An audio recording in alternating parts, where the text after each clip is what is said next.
Want to participate in a Don and Mike Show contest? How about this? You or a member of your household can only win once for 60 days. You must comply with any age limitations for each contest. For complete contest rules, send a self-addressed stamped envelope to the mighty WJFK, P.O. Box 3649, Washington, D.C. 20007. Thank you, and God bless. Everybody loves Don and Mike. And I think I'll meet with Frank first. Frank?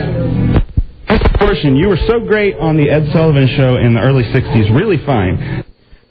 We're starting today. The pre-show. Yes? It's Joe Ardinger meeting Frank Gorshin and Dick Van Patten. Oh, way back when. Giving them gifts on our behalf. And I think I'll meet with Frank first. Frank? Portion, you were so great on the Ed Sullivan Show in the early 60s. Really fine. Joe. How great was it, and do you miss it? Do I miss what I was? You mean, do I miss what I did? What do you... You missed the Ed Sullivan Show. Do I miss doing it? I'll tell you what, the one show I always will remember is the 1964 show. I appeared on that show with the Beatles. The Beatles were on that show. It was their first appearance on television in this country. It's Frank Gorshin. The show, I was in my dress. Joe's going to give him in moments something like 300 cartons of cigarettes. Wonderful And moment. I thought, how did they know I was going to be on the show? You seem shorter in person than on TV, as is the case with most big stars. What is your current height and weight? In the red corner, 5 feet, 8.5. 106 pounds. I'm waiting. I'm waiting. He said, what's your current weight, Oh, I'm height, waiting. and weight? I'm waiting. I'd say he's about $1.75. Don and Mike are truly sorry. Oh, okay. Don and Mike are truly sorry a previous commitment prevented them from attending tonight. Would you like to send them a message? Cigarettes. I'll send them my cigarettes. Send who a message?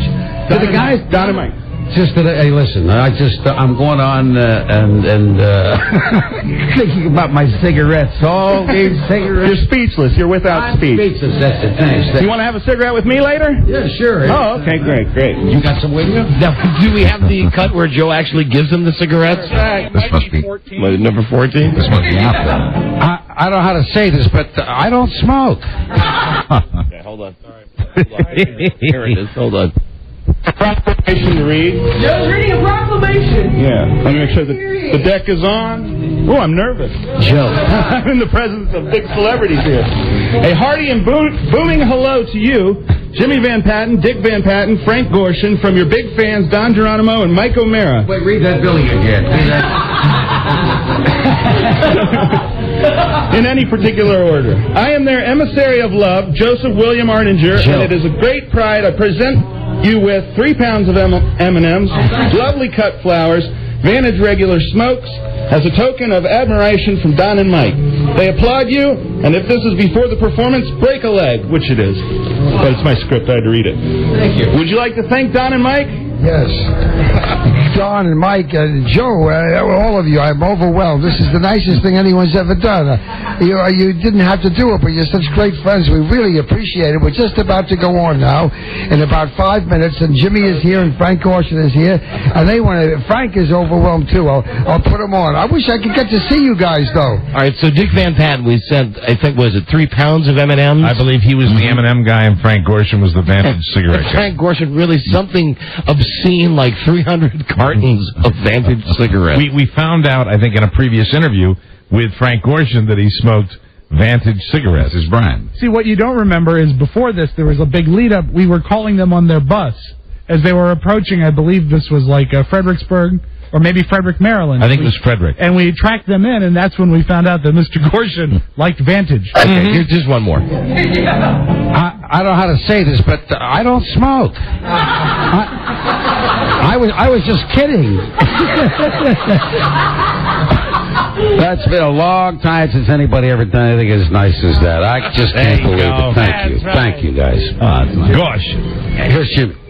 You guys, thank you so much for the M&Ms. This is terrific. I got to invite you over to Thanksgiving for one more time then. Really. Come this year to Thanksgiving at the Van Patten House. We'd love to see you. Well, I might take you up on that because I love Los Angeles.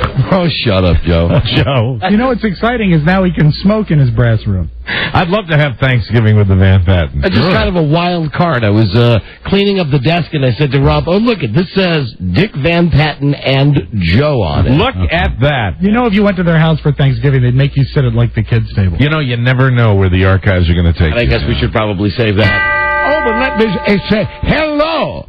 Hello, good morning, the Morning Zoo. I'm Michael Scott Shannon. And I'm Mill Drysdale, personal banker to Granny. And let's have a song before we start anything.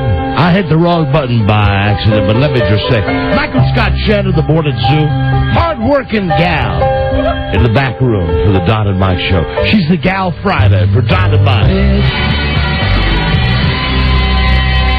And I'll tell you that combining that with the groaners makes for some great listening. Right now, she's in the back room looking at her computer, her generated image of Don and Mike. Shaking her head and saying, why did I get into this? Okay. Hello. What is the most popular game show down on the farm? What? Squeal of Fortune. Oh. Hello. I'm Scott Shannon. And I'm Milburn Drysdale. Super Shad. What's the most popular game show on the ranch? What? Steer Factor. Hello. Any more? What Italian entree is preferred by young people who attend underground parties? What? Rave Ioli. Is that it? Yeah. Hey, now. Wow. The guy says, is that it? Is that it? Yeah. You can call Don and Mike anytime from anywhere in America. 877-365-3636. They're ready to believe you. Based on a true story, he was a neo-Nazi with one true enemy. Himself. A man of faith, a man of hate, and a soul torn apart. Viewer discretion advised. Not that it matters, but this screen right here, just went Marlon Brando on me. Oh, no. Is that it? And technical issues. But never mind. Doesn't that make it all better when you play that? Oh, yeah. I think so. Good afternoon, Mr. and Mrs. Telethon and all the ships at sea. They're very popular, aren't they? The Light, the Don Geronimo, the Mike O'Mara. Oh, it just went back on. And hey, hi. Thank you for listening, everybody. Hi, Julia. Hello. Hi, yes, Don and Mike show. New episode on this Tuesday. 09-21-04.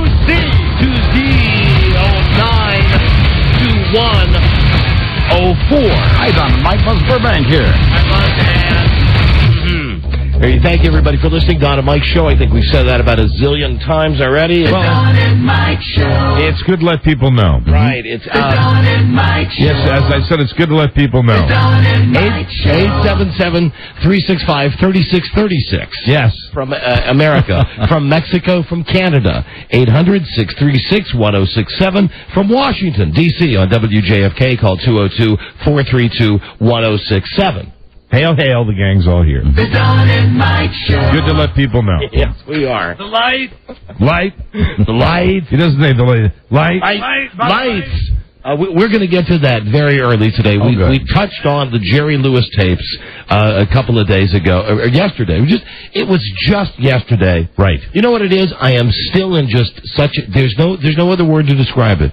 A glorious mood. Even though my wife is back from vacation. In spite of that. And even though my mother-in-law, God bless her, is still staying with us. Oh, I thought she was leaving today. Well, she will be, but I am still on top of the world. Good. Looking down on creation. Yes. And the only explanation you can find... Don't start this game with me, because... ...is the love that you've found ever since we've been around. Your love's put me on the top of the world. Mike? Yes? Can't we stop hurting each other? Is that another Carpenter song? Oh, yeah, that was... You've already defeated me. Oh, really? Have I? Well, then I think I'll just sing. Sing a song. Sing a song. Yes. Mike, just like me, They long to be close to you. Close well, to you. Technically, the show has only just begun. We've only just begun. Don't you remember when you told me you love me, baby? Rob, this is not funny without the sound effects anymore. What am I supposed to do now? Go vomit, vomit, vomit, vomit, vomit? No, it doesn't work without that. I'm trying to be funny. I'm trying to play great music. Shut up, you. With the dumb carpenters. The Don and Mike Show. All right, you do whatever, buddy. 309. Oh, stop it. That makes me want to throw up for real. Anyway, just what a change for me. I'm sure that as time goes on, I'll start hating everything again. Sure. But right now, I know you hope so, Rob, but right now I'm still in that mode. That euphoric mode. Of loving life. I should point out that on yesterday's show, not to rain on your parade at all, but I should point out that on yesterday's show, we took a limited amount of phone calls. Yeah, we're taking a phone scan today. We're having are you planning a phone scan today on the show, Don? We'll see. Okay. We'll see how the temperature goes. Just wanted to warn you. Yeah, we just wanted, because really, normally, that's what snaps you right back to a reality. Yeah, you're right. I know. That's usually the great tradition. So maybe we won't take phone calls because I like You like the euphoria. being happy. I think it's incredible that you're coming in on a second day. Second day. Feeling euphoric. I lost all my euphoria yesterday. No. 3/4 of the way through. Hey, listen, I hate to sound like one of those, have a happy day schmucks. Right. Because generally inside there's a very mean, angry spirit waiting to come out. But right now, I said, look, weather's beautiful, great job, great friends. What's not? I know this is so wrong coming from me. I had a guy yell at me. Sorry to be in a great mood. I had a guy yell at me on the drive-in today. I guess I was a little too close to on a 2-lane road. It wasn't Buzz. No, it wasn't Angry Buzz. It was some guy in a pickup truck. That when I went by, and he made me jump because he went me, and I have no idea, and I went. So that's the exchange, and it just kind of got me back to reality. Everybody's commuting. I can't. I'm happy. Went home last night. Wife was there. Had a meal. Watched my Monday night football. Got up. I mean, things are good. Yeah, things are good. I think. That we probably won't have a phone scan today. Good. No, I'm kidding. We'll have a phone scan. Not good. But what I have to report from the home front is nothing. I have nothing. I come to you today. This is my offer to you, Senator. Nothing. I come to you with nothing. That's good today. It's boring if I just say everything is great, my family's great. So, having said that, and I hope, Mike, now I have this opportunity, I hope all is well with you. Is there anything you'd like to get off your chest? I normally get it off my chest here. It's the usual stuff. I'm not in the best of moods. I'm not in a particularly happy frame of mind, and I haven't been since the weekend. And it's because of the one thing that means a lot to me, in the world of sports, and that is my Red Sox basically tanking. Right. And I'm not happy about that right now. And let's congratulate the Baltimore Orioles for playing us again. So wonderfully tough and all that. We'll get to that because I do want to have a discussion with you about a timetable for the. No, I'm going to wait till the. Tom Gavin. I'm going to wait till it's mathematically. But I'm concerned that Tom has had hip replacement surgery. Yeah. Now we learned this yesterday on the show. Tom Gavin, who's going to be the subject of whoever loses the Red Sox bet here, the loser has to give Tom a total body massage while Tom is nude. I'm just not. I was fine, really, with the whole idea of massaging Tom. I'm not fine with massaging a Tom scar. Well, so it's the I'd like to request, whatever the case is, I want to avoid the scar. I'll do a buttock, but I'll do it on the other side. Okay, I'd like to see the scar, though. Okay. Before we make the distinction. Just think of him. I know. It'll be great. Taking care of a wound. Maybe you can clean and dress the wound. See, I'm going to barf. That's horrible. And maybe that's it, too. Clean it, dress it, drain it. Oh. Talcum it up. Yeah. Gauze it. Do whatever you got to do. Fresh bandages. Swab it down. Give it a little love pat. Nasty. Okay, so we'll talk about that. There is something happening here at the station. We alluded to it yesterday. Do we have the music? Oh, here it is. The official music? Here's the music now. The new guy is in charge. Yeah, and he's here. And I think I got something for you guys today. Really? I like to think, even on the days that I'm in the finest of moods, there's still that part of me that operates at the level that has allowed me to step over many people in this business to get to where I am. And we're going to call Michael Hughes now. Oh, good. The general manager. The new guy. And I have something I want to share with him that I think you will find interesting. Now, I know he's in the... Hello, this is Alan Line 1 to 2. Oh, no. I think... No, Rob, no need to panic. Rob, I need to panic. I need the funeral music. No need to panic. I need the funeral No, music. he's not back, Rob, but it's eerie hearing that voice. Rob's very scared. For goodness sake. He's not back, Rob. Michael should change that voicemail. He should. Wow. Wow, that was interesting. This is like that Bruce Willis movie, with the kid, The Sixth Sense. Sense, right? I see dead people. Rob was scared. I hear dead people. Hello, this is Alan Line 1. I've accepted a position in New York at our flagship station, WXRK-FM, K-Rock, and I will be starting on September 20th. If you need immediate attention, you can press 0 and ask the receptionist for Michael Hughes. Otherwise, leave a message, and I'll call you back shortly. Thanks. I'll transfer you now. Let's speak to the lovely K-Rock, and I will be starting on... Now we're hearing the delay on hold. WJFK.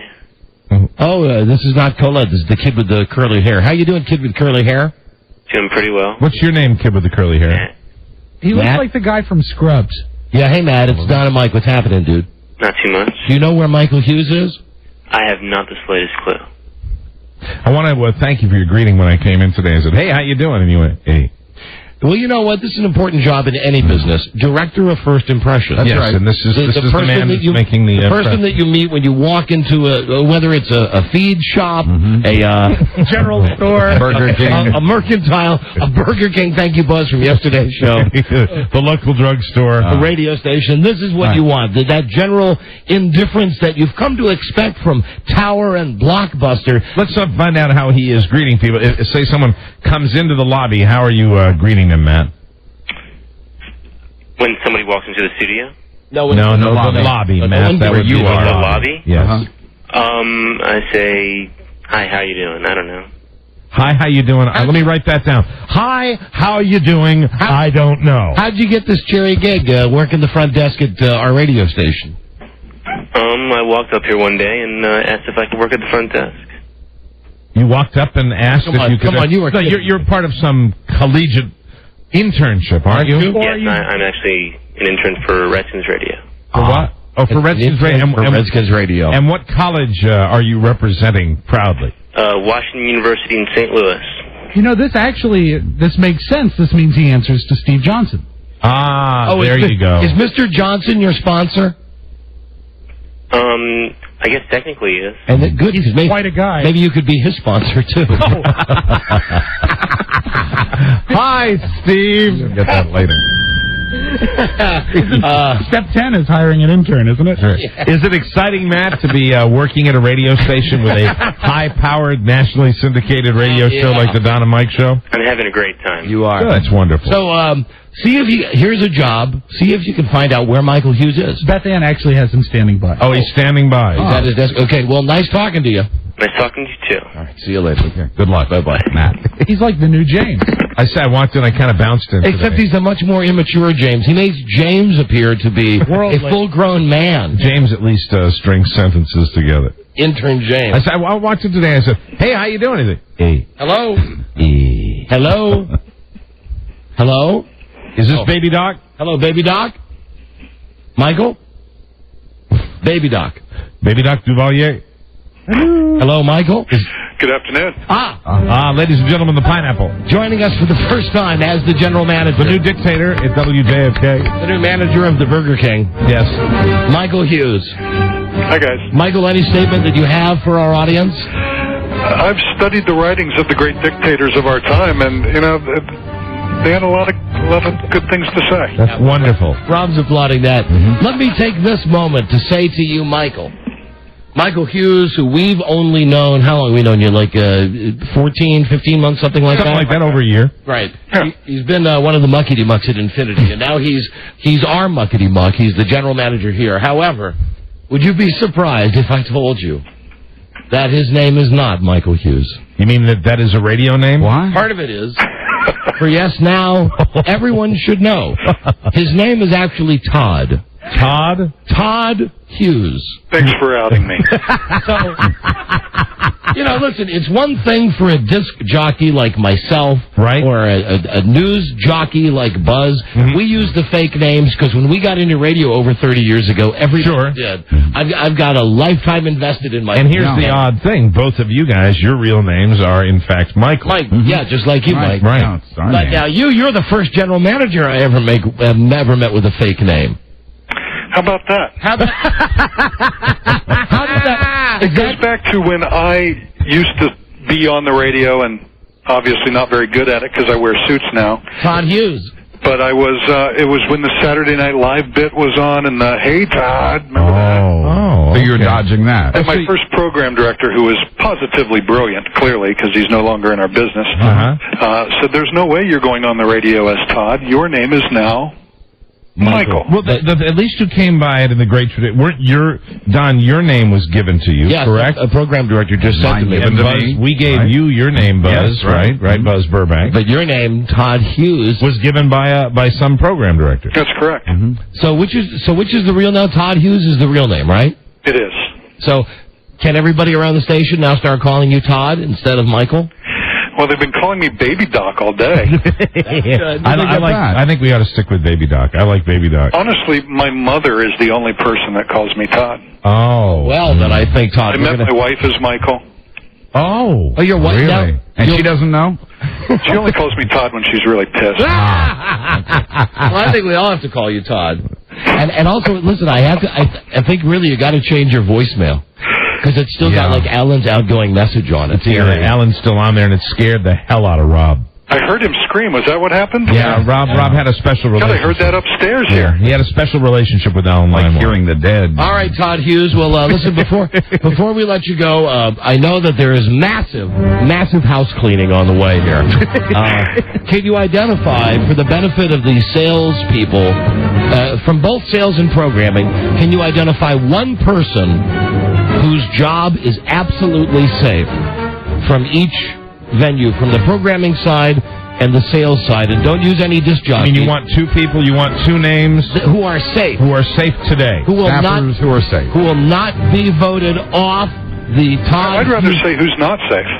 Oh, well, that we'd like that even better. We were actually going easy on you there. Okay, who's not safe? Well, following your consultation, Cameron Gray is indeed on thin ice. Oh, that's anyone could see that. Mm-hmm. But now give me a real one, Todd.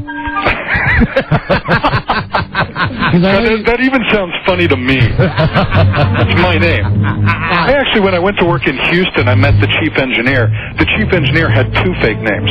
Oh, really? Yeah. Nice diversion, Todd. Hey, listen, the phone's buzzing. I got to change Alan's, outgoing message. Right. All right, Todd. Well, so you're not even going to tell us who the two people are who you think are doing well enough. That was only one, yeah. Everything's under evaluation, guys. Yeah, see, there you go. That's what they don't want to hear. Right. But what I'm looking forward to is the fact that after being a fan of yours for so very long, and Mike, indeed, you are my favorite. Thank you very much. I appreciate that, Michael. Todd, call him Todd. Thank you, Tom. I do appreciate the fact that I can randomly have fun with the show with the newly installed dump button in my office. See, Todd is just like all the rest. Yeah, he'll in this relationship right now, for everybody that's tuning in, is as good as it will ever be. Right now, at this very moment. And I'm savoring the moment because I know it can't get any better. All right, Todd. Well, we'll see you later. All right. Bye. Bye. And Rob, what's the intercom number? Star 8. Okay. Intention all Infinity CBS employees who may not have been listening to the show. Greetings, everyone. Because I know some of you, like Tony, listen to jazz music in your office. For those of you that might be listening on the PA system right now, please to be noting this. Michael Hughes' real name is Todd Hughes. And none of your jobs are safe. I repeat, this is not a joke. This is not a test of the emergency goof system. His name really is Todd. Refer to him as Todd, and none of you are safe. Thank you, and enjoy the rest of your afternoon. Bye, then. Good day. Bye, then. Bye-bye. Oh, and one more thing. Oh, boy. Oh. That was What? Larry. Bye-bye. That's all. Just one more thing, oh boy. Farewell. There you go. I'm Larry. That's big now. Light. Why do you call yourself Todd? Hold on a second.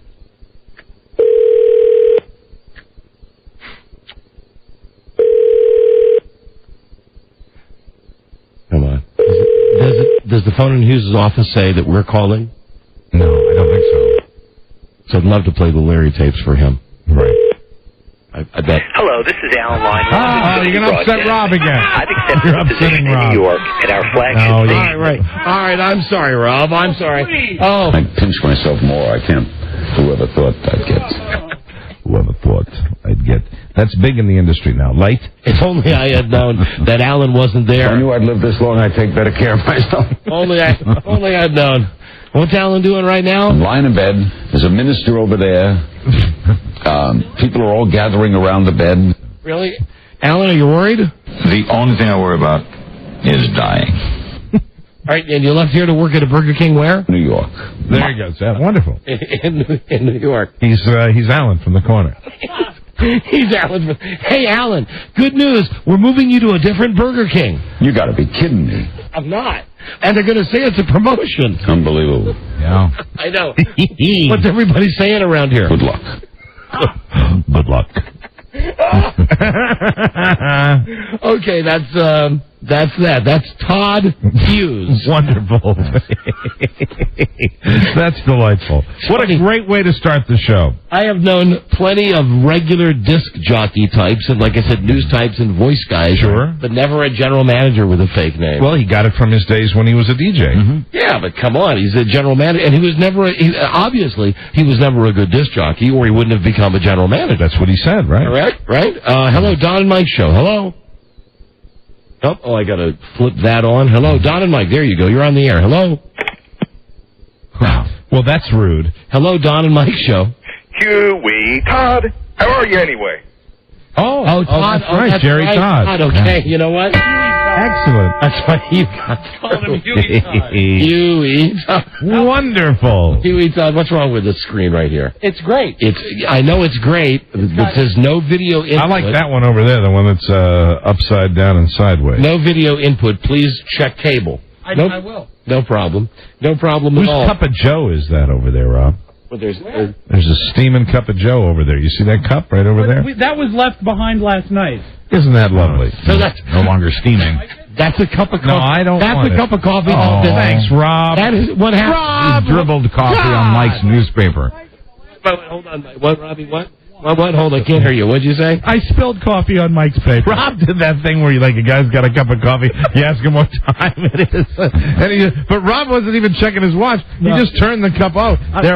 There was cold coffee in there. It wasn't steaming. Oh, you know what it is? And it was Mostly empty. Oh, see, so what it is It's on that old. on all my newspapers now, it's backwash is what it is. Well, it's mostly just the front section, at least. I'd like to find out whose saliva is on that on those newspapers. Maybe a weekender. Oh! Whose isn't? Hello? I hope it's not the real enchilada. Don and Mike, turn your radio down. Hello? Hello? Rob, did you hear that? I heard that. Did you hear Rob's whispering sorry? I was sorry. That was the Hey, real Rob. listen, I don't mean to stop the show here. I can't take calls if this screen is not operating. Yeah, what's up with that? Rob, I'll take care of that. Don't worry. Deal with the other thing. I'll deal with this. Oh, I see. He was cleaning up the coffee when he should have been. I didn't want to plugging make anything sticky. Yeah. And who knows what's really in there? Yeah. It's the combination of maybe sugar or perhaps artificial sweetener coffee and unknown DJ saliva. I smell Kahlua. Like Tom Gavin's It's womb. got alcohol in it. Yes, did you hear that, Mike? Like Tom Gavin's womb. Oh, now stop. I'm sorry, like his Wound. Yeah, he doesn't have a Tom womb. Gavin's womb. his mom's womb. His mom's womb with a view. The late Lorraine. Yeah. Try it now. And Watch it. look at this. I am getting bupkis out of this thing. Late Lorraine's womb. Or as we like to call it, the paint store. All right. Hi. Welcome to Lorraine's room. I would like I'll take a gallon of Dutch Boy, and I like that pearl color. We don't have that in acrylic, only lead-based. A womb with a view. All the wires are tight. They're all tight. Oh, dear. I don't know. We can't take phone calls if this machine is not turned on. Oh, my God. Yeah, now maybe that's a sign. Yeah. Maybe that's a sign because God wants you to stay in your good mood. Okay, because we had taken, although, see now, this is an unfair rap, because I believe when we finally do take phone calls that I will be the last person on the ladder to lose my cool with the callers. And yet you will. Sure you will. No. Hey, I know I will. I'm kidding. I will have to say to you at some point. I know. I how often? Settle down, Tiger. Of course. Settle down. Because I've always been the hothead of this show. Sometimes. We all have our moments. That's true. But right now, I'm in a very peaceful, but if you would like like state. If you would like to take that bet that I will be the first one to, no, because then I will look at it as a challenge. No, I will do that phony happy thing. No, I hate that. I know you hate that. I hate the phony happy thing. And besides, thanks for calling, Sacramento. Then listeners will just call just being jerky. So and incidentally, can I say that those fans down in Oakland that made that Texas Ranger throw the chair, I hope the lady's nose gets better very quickly. The lady with the broken nose. That's nice. Did you happen to hear? It was Oakland is where the game was played. When the pitcher threw the chair at the fans. Oh, I saw it, yeah. But she was from, at least the way I understood the news story, she was from Modesto. Really? Yes. Wow. I happened to catch that little birdie. You found a Sacramento angle, didn't you? Yeah. So hold on. I believe the people. So do you now side with the baseball player who threw the chair because she's from the Sacramento area? Definitely. I'm behind him 100%. I guarantee the poor relief pitcher. And you know what else? Somehow the lady was happy when she got hit because that's really what she wanted the whole time. Mm-hmm. All right, fellas. Tony's resetting your computer from the back room. All right, we'll do that and take a break. When we come back... God! What? I just thought I'd get mad before the callers. That way. Warming up. Oh, I can take them on the non-digital line. Ah, very good. Hello, Don and Mike. Hello. Hey, guys. Hey, hi. Hey, Don and Mike. It's Tom. It's Tom. Tom, how was your surgery? Tom is good, buddy. Good. Tom, which hip did you have replaced? The right one. The right one. And how's it working, Tom? Good, man.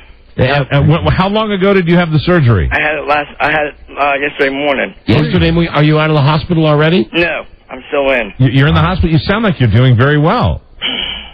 Do they have you hepped up on goofballs? No, they have me hepped up on drugs.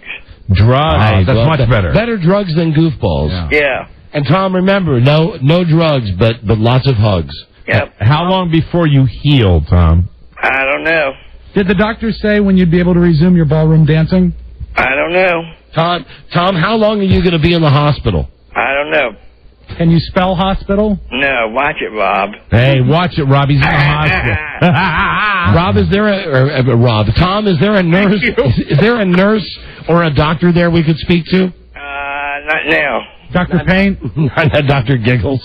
Nope. Giggles. Dr. Detroit. Well, Tom, was the surgery a success? It was. So will you be able to get in here by the time the Red Sox fold for your nude massage? Yes. Do you have a bad scar? No. And Tom, will this make you walk better? Yes, it will. Well, that's good news. Will it help you with the chicks? Yes. Yeah. Are you still looking forward to your massage that Don's going to give you? No, that Mike's going to give you? Yes. Tom? Wonderful. Do you have hot nurses? Yes, Rob. Do they give you sponge baths? No, Rob. No, that was me, Don. No, Don. No, Don. You got real pretty nurses, Tom? Yes, I do. That's wonderful. How do you clean them? Do you clean yourself? Not yet. Not yet. Do they clean you with a sponge? Not yet. Oh, it's only Tuesday. Wait a minute. They haven't bathed you yet? Not yet. And you had hip replacement surgery yesterday? Yes. And you have a radio there so you can listen to our show? Yes, I do. Oh, good. That's wonderful. You sound like you're getting sleepy right now, Tom. No. Yes. Are you at a real hospital place? Yep. Tom, I keep thinking of a garage. you know that scene in Minority Report? Oh, yes. Where Tom Cruise goes to get his new eyes? Yeah. That's why Tom is having his hip replaced. Same kind of surgery. Tom, are they giving you good food? Yes, they are. What did you have for breakfast today? How about lunch? Not lunch yet. No. You haven't gotten lunch yet? Nope. Only the finest. How do you spell hip? HIP. Hey, way to go, Tom. How about bed? BAD. Bad. Perfect. My guy. All right, Tom, it sounds like you run out of gas here. Yep. How you spell gas? GUS. Juice. Oh, jus. I really hope that his doctor has a good bedside manner. That's wonderful. Tom, well, we're glad you got through. Hope your hip is okay. Okay, thanks, All guys. right, time for you to get back to bed. Bye. Get well. Bat. Hop to it. There you go. There he goes. He sounds pretty perky. Tom Gavin. And joining us now in the studio is the Bacardi Limon. man who brought us Bacardi Limon. It's Tony. Tony, who is struggling now to get the computer working with the... Tony Diggs. Tony, how's it going with the computer? How's it going, Tony? Can you give it slowly? What is the latest problem? Actually, that's what I'm trying to figure out right now. It appears we have no power to this monitor. I rebooted the computer, so we still have no picture. Let me have to trace power now. Oh, okay. All right, so he's tracing the power. I see. Right. And how long do you anticipate this being a problem for? How do you feel about tomorrow? No. You're a funny man, Tony He's Diggs. a funny guy. You're a very funny guy. You know who would be a good interview? Who? Tom's roommate. Oh, do you think Tom's got a private room, Rob? I would guess not. I would think yes, that they would put someone as special as Tom, maybe in a room with someone as special as he is. Yes, true. You know what I'm saying? I think don't they No, I don't think they segregate. Don't they have like a tard ward? I don't think that happens. mean, is the word isolated or God forbid, like you. I don't think he's in the ICU either. Well, let's say you had like your appendix out, Okay, right. And it's bad enough you're in bed, Right. And you look next to you, it's Tom Gavin. I think it's luck of the draw. You call the nurse. As long as he's quiet. No, and the nurse says, no, Tom, you're supposed to be on the tard hole. No, I don't think they do it that way. I think so. Hey, Tony. Tony's underneath the console now. Tony? Yes. Hey, did you hear that Michael Hughes' real name is Todd? Actually, someone asked me to tell you that, and I wouldn't do it. Oh. Oh, now, what kind of cowardly man are you? You could have told me that. You could have told me. Isn't that funny? His real name is Todd? Well, I was hoping to have it as leverage against him. Now I don't. Sorry about that. Nobody has it now. It's yours. You made it your own. There you go. How are we doing with the screen? Not yet. Not yet. Not yet. Not yet. Those are the magic words around this place. Not yet. Not We'll yet. have it soon, Don. I sure hope Tom gets his breakfast soon. I did too. Got a break here. We will be right back, everybody. This is the Don and Mike Show. So let's get on with the show. The best of Rupert Pupkin. So close your eyes and imagine it's exactly 6 o'clock. You're standing in the wings and we hear Lou Brown and the orchestra strike up your theme song. And now, from New York, it's the Jerry Langford Show, with Jerry's guests, Richard Pryor, Ben Gazzara, Elizabeth Ashley, Carol Burnett, and the comedy find of the year making his television debut, Rupert Pupkin, the new king of comedy. Rupert! I know. Crazy. Say hello What's the matter to with you? Jerry. Come on. Sleeping. Lower it.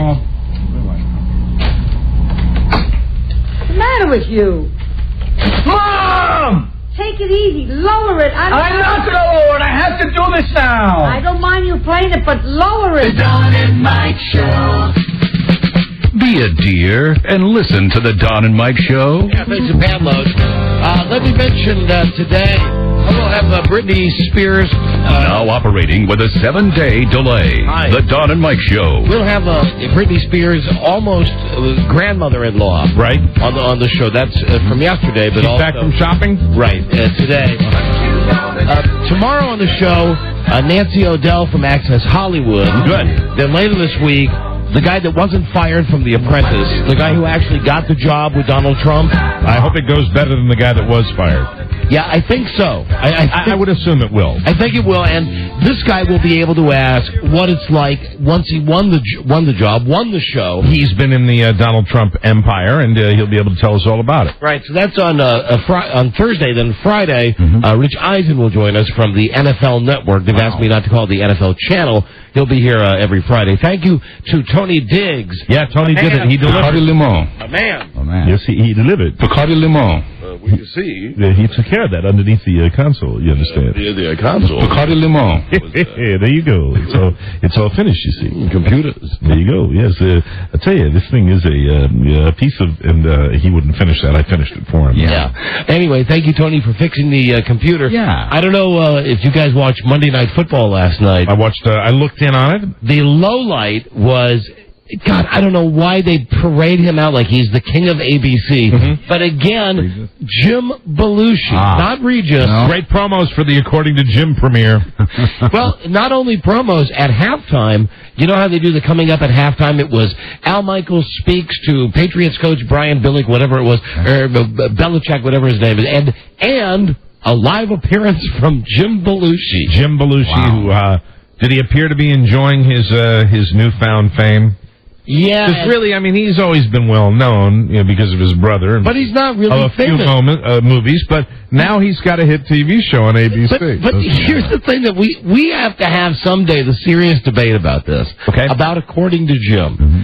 What exactly is it? Who are the people that are watching According to Jim and making it a ratings smash? I think it's the same people that are keeping the genre alive and hanging on by fingernails. I think sitcoms are having a tough time of it. They really are. Yeah, you know what's also very popular? What? Kings and Queens. Yep. Mm-hmm. Oh, that my same God. formula. I just read that show is starting its 7th year now. 7th year. 7th year. Oh, and thank you to whoever it is that sent us in the VH1 special. We got it. Oh, good. The one where Lisa Remedy, our former friend, has the baby. Oh, we'll have that. It's nice to know that VH1 will be covering every aspect of her life.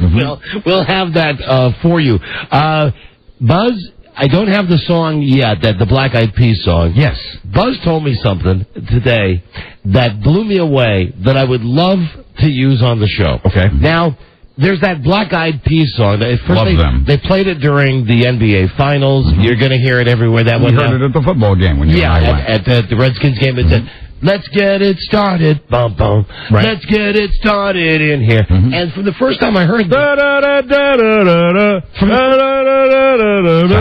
I heard it like 4 months ago, and boy, that's great. That would be a great intro song for the show. But everybody's using it. Right. Yeah. Well, Buzz mentions to me, he says, because he likes Black Eyed Peas. Love them. Buzz keeps trying to move me into this new millennium music-wise. Right. Keeps offering up stuff that he thinks I'm going to like. Makes me CDs. Says, I put songs on that you like. Right. So Black Eyed Peas, he says, you know that song, Let's Get It Started in Here? I said, yeah. He said, you know what the real song is? And I said, no.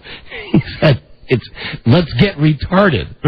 That's the actual title, I guess, from the album. And that's what they sing on the original. Let's get retarded in here. What we've been hearing is like the MTV version. The sanitized version. Yeah. Now, I have never heard the version that goes, Let's Get Retarded. No, I haven't in here. either. However, I will say, without having heard it, that I believe it could be a new theme for our show. Hi, here's John Norman. Hi, John. Yeah, I was the one to pass that on. I've got that at home, and I'll bring it in tomorrow. But it's going to take a little bit of editing, because it's not the only thing that they had to sanitize. Oh, really? Okay. What else? Like F-bombs or S-bombs? Yes, maybe a couple. I'm not exactly sure.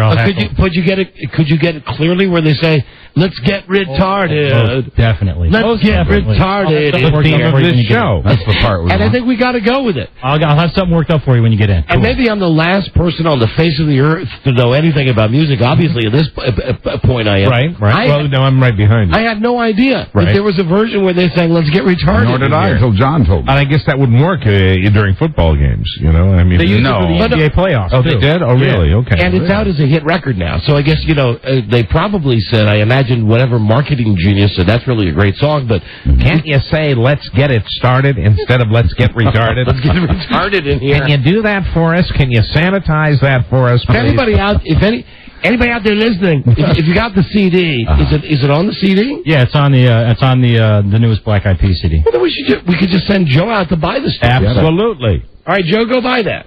Would you please? Please, Joe, go buy that. Please. John, as long as you are here. Yeah. You're the commissioner of our fantasy football league, the Jerry Todd League. And I'm all in, incidentally. Week 2 results. Paid my dues today. Oh, good. I was a little behind the curve as far as... was I the last one to pay? No. We were all late. Oh, really? Who are the outstanding people now that have not paid yet, now that I've paid? Now that you pay? Yes. Be the two back in the producer's room. What's that? The two back in the producer's room. Oh, you mean Joe and Beth haven't paid yet? I haven't hit Joe up yet, so in his defense. Oh, okay, so you haven't hit him up. You hit me up yesterday, and I have paid promptly. Did you ask B.A.? I did. Yeah. And she didn't come up with the money yet? She's not as liquid as she would like to be at this point in time. So we're going to...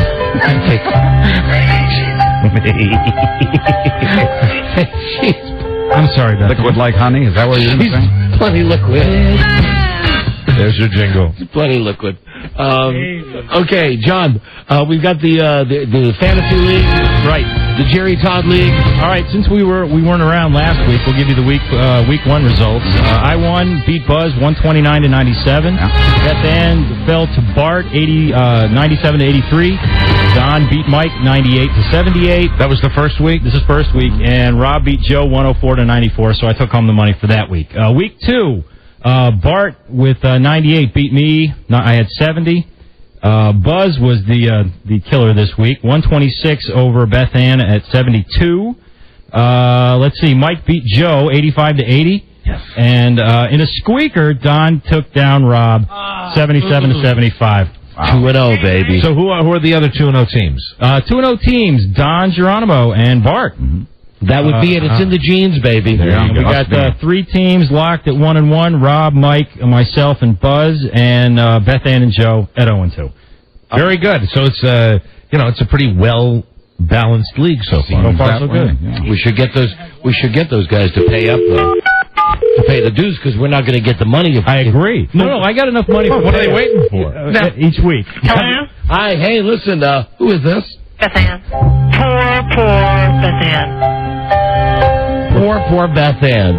You mean you don't have the pennies to scrape together for this fantasy league? No. Why did you join then? Actually, hold on, Beth Ann. Why'd you join then? I wasn't going to, but I felt that day I had to.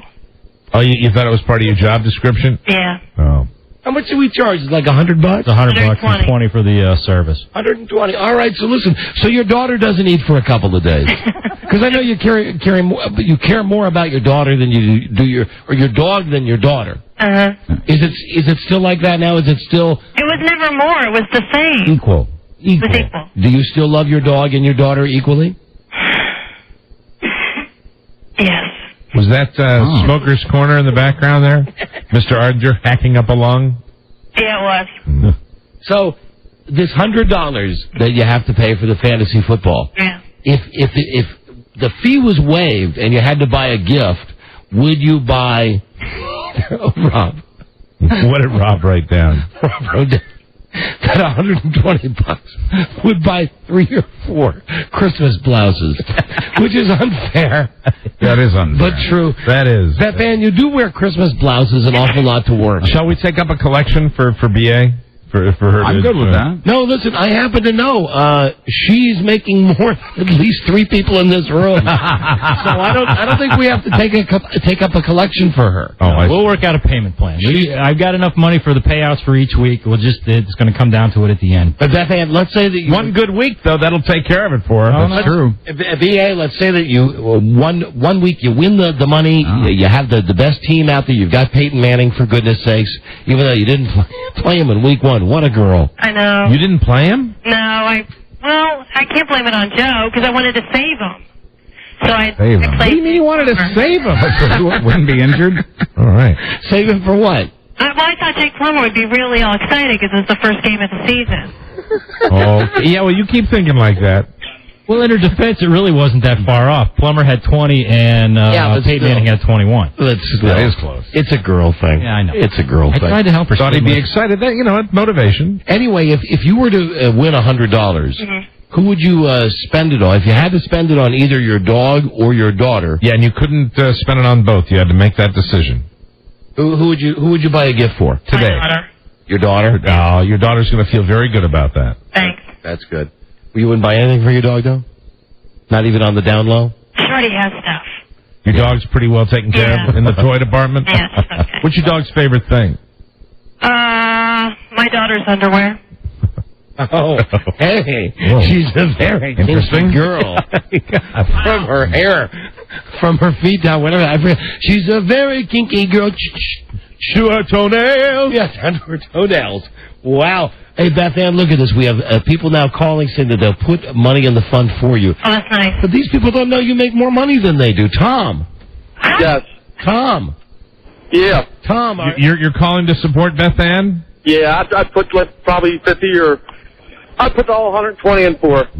Listen. Wow, listen to that. Yeah, that's nice, but Beth Ann, no way. Come on, honey. What? Jesus Christ, you're making a decent living here. What is your interpretation of decent? Well, what about when you did that nice thing for me and I gave you a little money and you wouldn't take it? Because I didn't want you to pay me for that. I did that because I wanted to. Yeah, but it was kind of a favor, and I said, here, take your daughter out to dinner. Isn't that what I said? You did. But I thought, no, I wanted to do that for your daughters. And if I'd known, I mean, my God. Well, that she's struggling to make the payment to get in the league. But here's the thing. She's not struggling. I'm telling you, this woman makes a very... Well, you don't know what her personal lifestyle is. She might have outstanding debts. She might have a terrible gambling problem. I don't. Maybe I know this. She's not spending it on clothes because she wears the reindeer shirts all the time. I don't think we've ever asked Beth Ann, but Beth Ann, do you have any particular vices or any particular... things, Rob, I don't think it's going up her nose. I really don't think that's that. I don't detect that energy. You know, I don't believe I don't feel like we're at WAVA at all. Poverty level? What? Does she at least double the poverty level? Yes. Yes, she is, of course. For God's sakes, yes, everybody. Beth Ann, do you have any particular things that you splurge on? No. What kind of car does she drive? Is it a decent car? Slow one. Yeah, she drives a Volvo. But a slow one.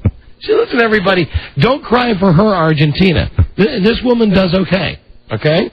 Tom, that's very nice, very chivalrous really of you. Yes, very nice of him. But unneeded. Well, I'd be more than willing to. You guys, supply me at least that much laughter every day. That's very nice. What motivated you to call in support of Beth Ann? Because I didn't think she had any money. Oh, okay. I didn't want to put you're such her daughter a out liar. of the That is try true. to make a $120. That is true. You want me to tell Todd that?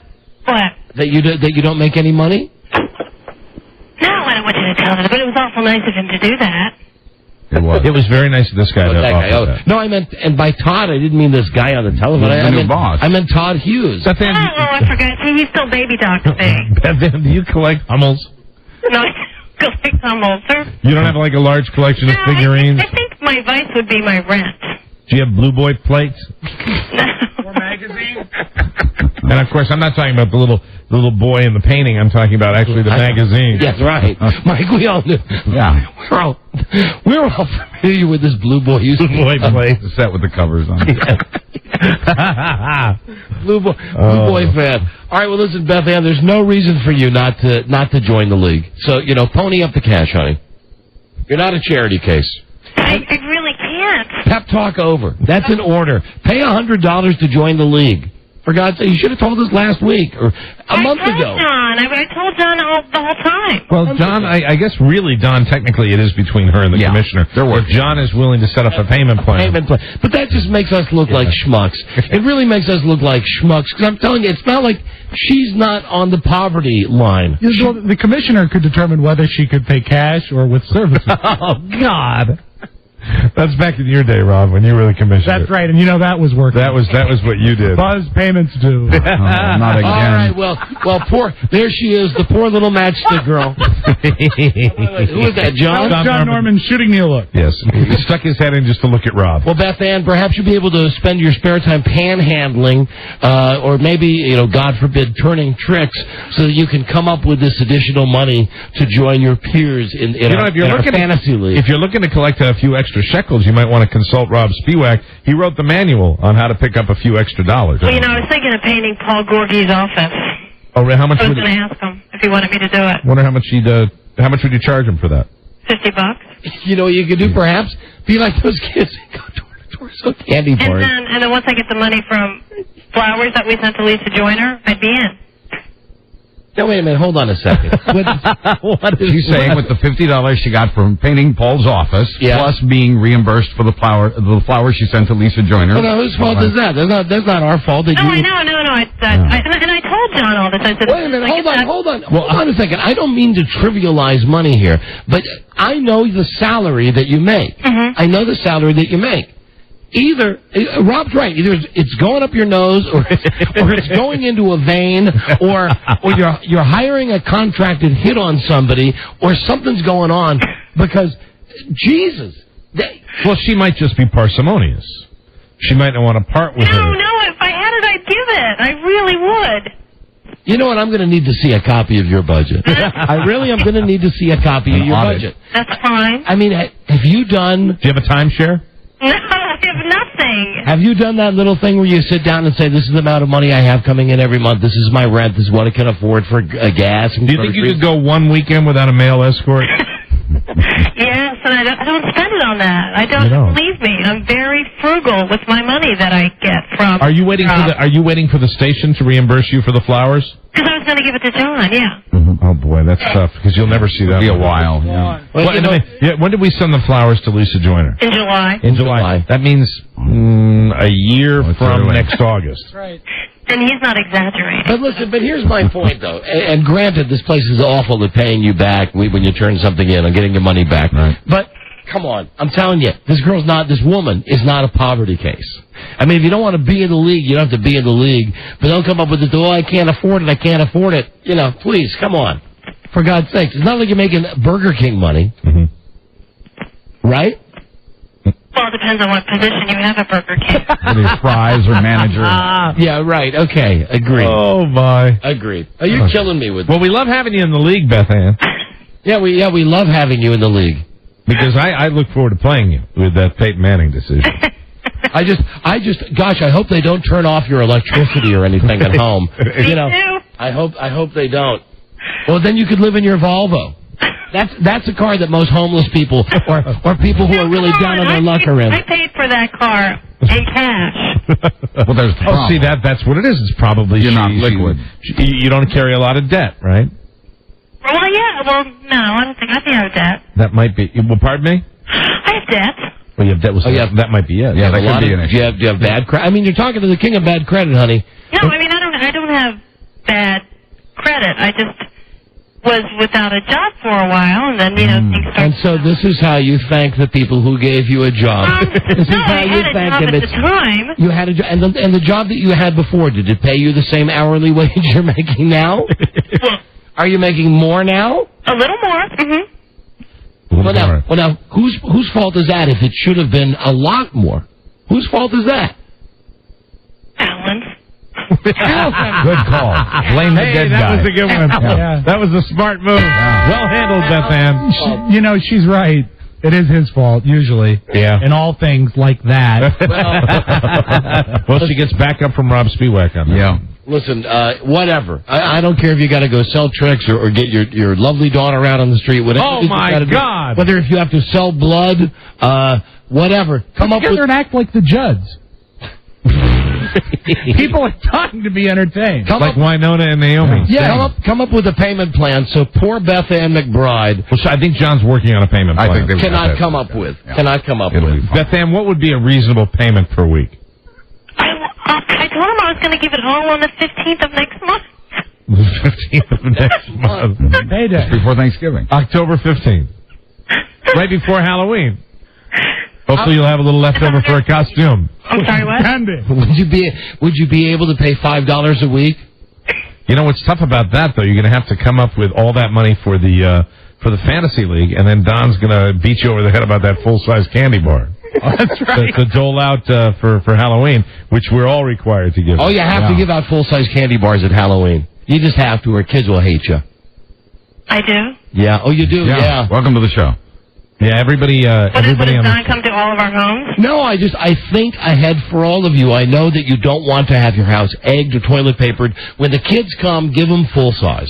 I don't think it's an issue of that as much, Don, as the great joy that the children feel when they leave your home. That's what it's with about. With a full-size candy bar. I know that Beth Ann won't let the children down. And if you're gonna cheap out and you're gonna get the little snack size, you give the little bastards 5 or 6 of them. Yeah, but even that is not really acceptable. Yeah, right. We determine that last year that it's really not King acceptable. Size. Handful doesn't matter. For instance, Beth Ann last year at my house, I don't want to brag, but I will. Weren't you giving out blocks of Hershey's chocolate? What I had was 5-pound blocks. No, what I had was the 4-pack of Hershey's Reese's peanut butter cups.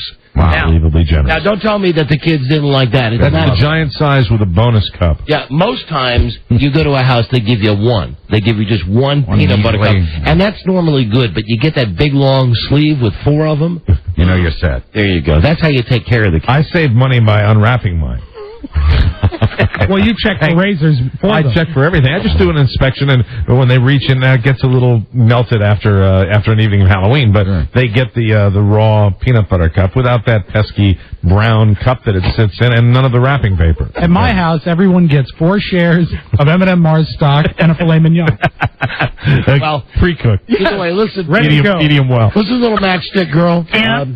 Get your act together. Okay. Okay. Talk to you soon. Bye-bye.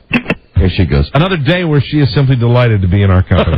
You didn't put Joe through the Inquisition. What does Joe give out on Halloween? Oh, yeah, Joe. Joe's not paid either. But in fairness to Joe, John said he didn't hit Joe up yet. Yeah. Now, here's a guy that might have Joe. Joe, do you want to go on a payment plan? Yeah, I just talked to John. It's all taken care of. Okay. See, there you go. There's going to be an arm broken. That's how men solve problems. Thanks, Joe. Sure. Bye-bye. There he is, Joe. I mean, remember, we make fun of him, but the bottom line is, right? He's on our team. Yeah, sure. You know what I mean? And he'll get that. Men v. women. 2 words for that situation, just like any other one that he's been in similarly, and that's loan sharks. Hello, Phil. Don and Mike show. Hello, Phil. Hey, Don Mike. Hey. eBay, buddy. eBay? Sell her team. Sell her team on eBay. Sell her team or on anything, eBay. really. Yeah. Yeah, no, get out of here. Come on, stop that. I'm not going to sell her team on eBay. Sell them. You know, you were talking about Halloween, talking about Joe. It's almost time for his big yearly bit. Oh, trick-or-treating for beer. Great Hello, bit. Matt. Hey, Matt. Don and Mike show. Hi. Hey guys, I just in the new Maxim this month. There's a whole article on the girl from that group and the song "Let's Get Retarded." Really? Yeah, and I thought it was "Let's Get It Started" too. And I said, "Well, what's this? Something new?"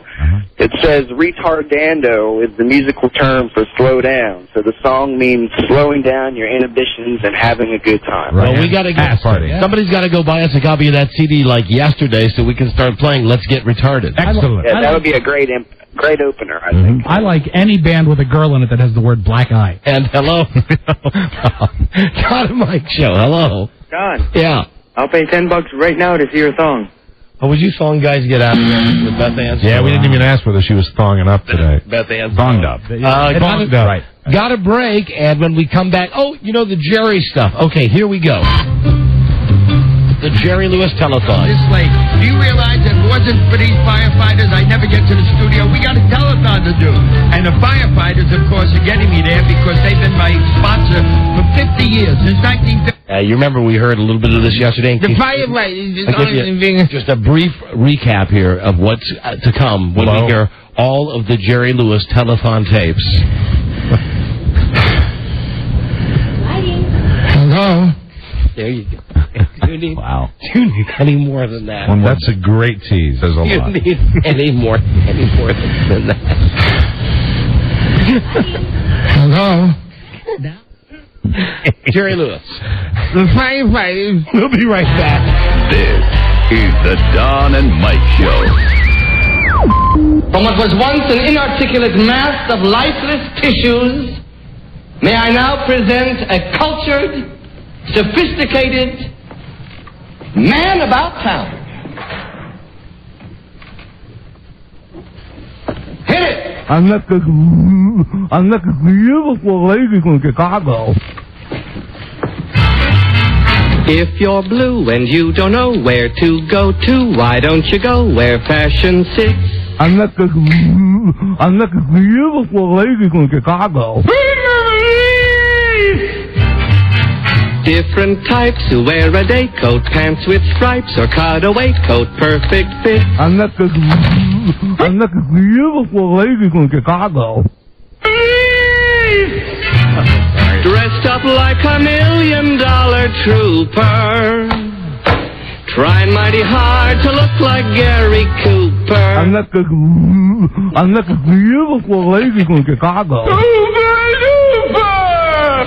Come, let's mix where Rockefellers walk with sticks or umbrellas in their midst. What's up, guys? The Don and Mike Show. Fantastic. I'm like a beautiful lady from Chicago. Hello. You can call Don and Mike anytime from anywhere in America. 877-365-3636. They're ready to believe you. Right. Hey, what happened? I don't know. Reluctantly, here's Don and Mike. On Westwood 1, being heard right now in Ocean City and Delmarva, Maryland, on 95.9, 96 Rock in Buffalo, 92.3 WBUF in Lafayette, Louisiana, KVOL, and Mad City, Madison, Wisconsin, 100X. How are you anyway?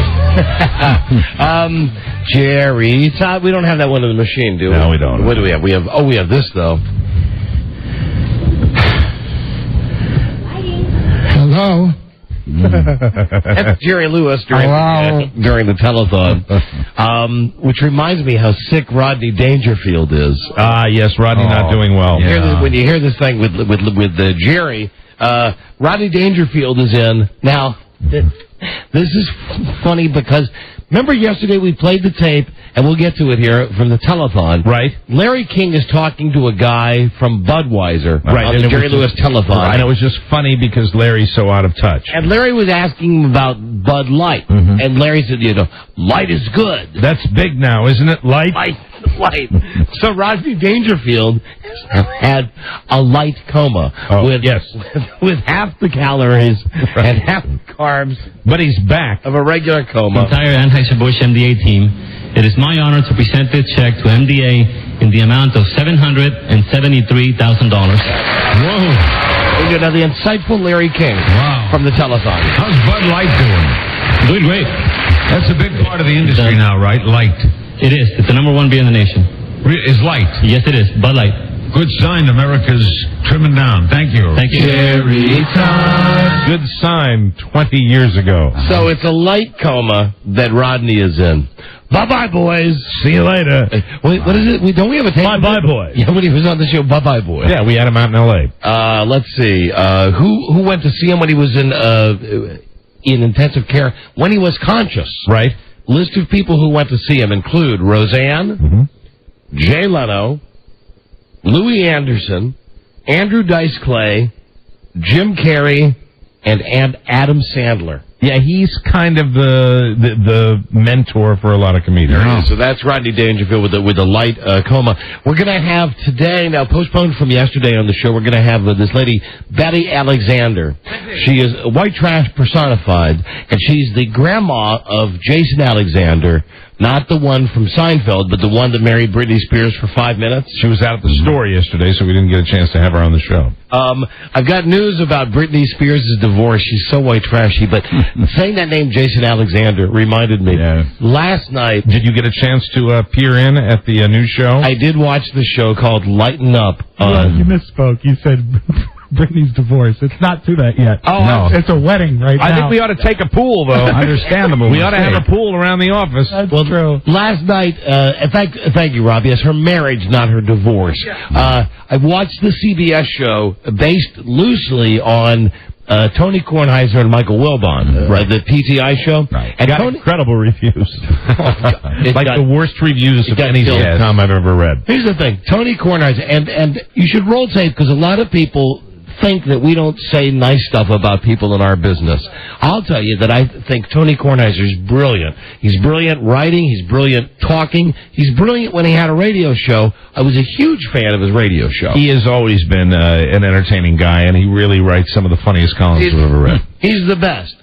So what they decided to do was say, hey, here's this great idea where it's going to be the Tony Kornheiser life. Oh, yeah, he's a brilliant-looking man. Yes, nobody does the comb-over like Tony Kornheiser. He's Clooney-like handsome, if I haven't mentioned that. Well, weren't they ripping off the show about Dave Barry? Weren't they kind of doing that? They were going that route. And here's the problem. I watched it last night, and I watched it wanting to like it because I like Tony Kornheiser, and I think he's a funny guy. And I like Jason Alexander. I know Tony Kornheiser. Tony Kornheiser is a friend of mine. Jason Alexander is no Tony Kornheiser. Now, I want to say something, that the show Yes Dear, which used to be on, is better than this show, than this, what's the name? Listen Up, thank you, Rob, is the name of the show. The show that's on before it, another one of the CBS shows where there's a fat guy that's got a hot wife. Yeah. Yes, that show was better. And Jason Alexander... See, this is why I'm stuck on this. he still is being George Costanza. Well, there was an article, I think it was in USA Today or the Washington Post, I'm not sure, that was reviewing this and saying that he is a terrific guy in an ensemble cast. He is not likable enough. I go back to an old movie, Pretty Woman, where he is a villain. Yeah, oh yeah. And let me tell you, he's perfect in that role because I think by his nature, you can't root for the guy. And even when he was George Costanza, you laughed at him, but nobody ever rooted for George Costanza. Always wanted bad you stuff rooted to for bad happen. stuff, and to be. And the gist of this review was to be successful, to carry a show. You have to have that kind of sympathy from the audience, and I don't think George Costanza or Jason Alexander is going to be able to do that. You know, it is really, and I mean this seriously. It's according to Jim. Except it's got Jason Alexander in it, right? And the guy that was Bill Cosby. Would you go so far? Right. Would you go so far as to say that Jim Belushi has more of a connection with the audience than Jason Alexander? In this role, yes. Okay. I think Jim Belushi would be more believable as Tony Kornheiser than Jason Alexander is. And boy, just what a piece of manure that show is.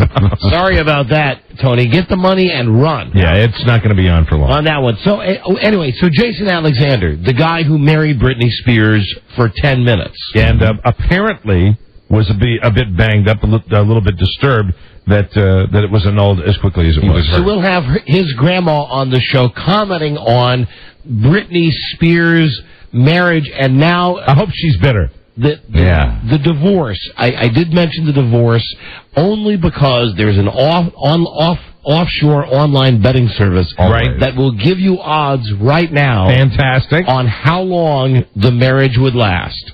Right now, the current winner, the one that people are voting on the most, is that it will last 6 months. Yeah, that would follow. That sounds logical. That's like 3-1. That's your best odds. This will be the one that lasts for 30 years. This will be the one that fools everybody. Hold on a second, Mike. I mean, my God, they wore pimp jumpsuits. At least right now on the internet, if you care to bet, the odds of them being married 10 years are 13,000 to 1. Wow.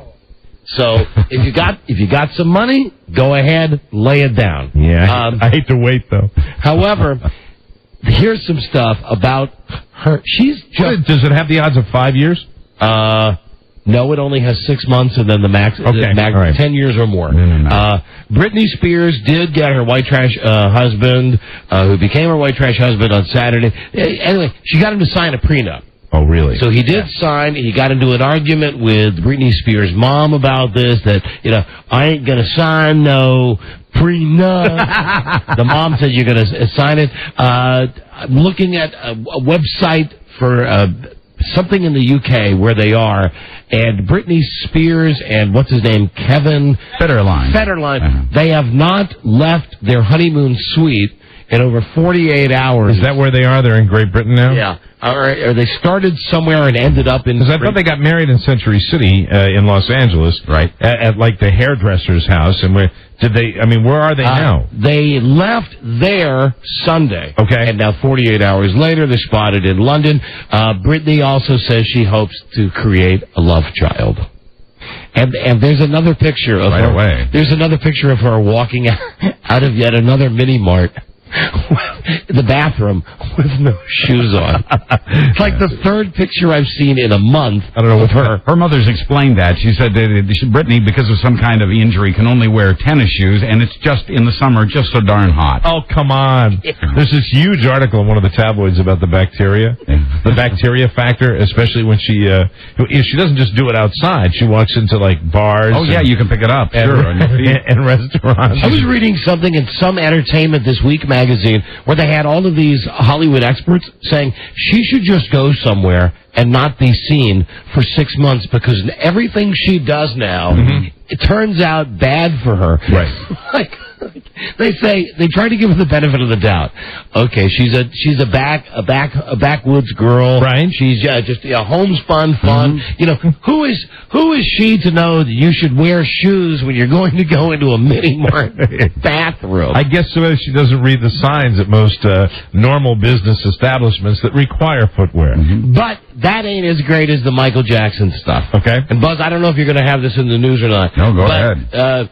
There's radio station. I used to work at the station in Los Angeles back when it played music, KFI. Okay. They're now a talk station. Right. A couple of DJs there found somebody in the DA's office who gave them some photographs from the Michael Jackson case.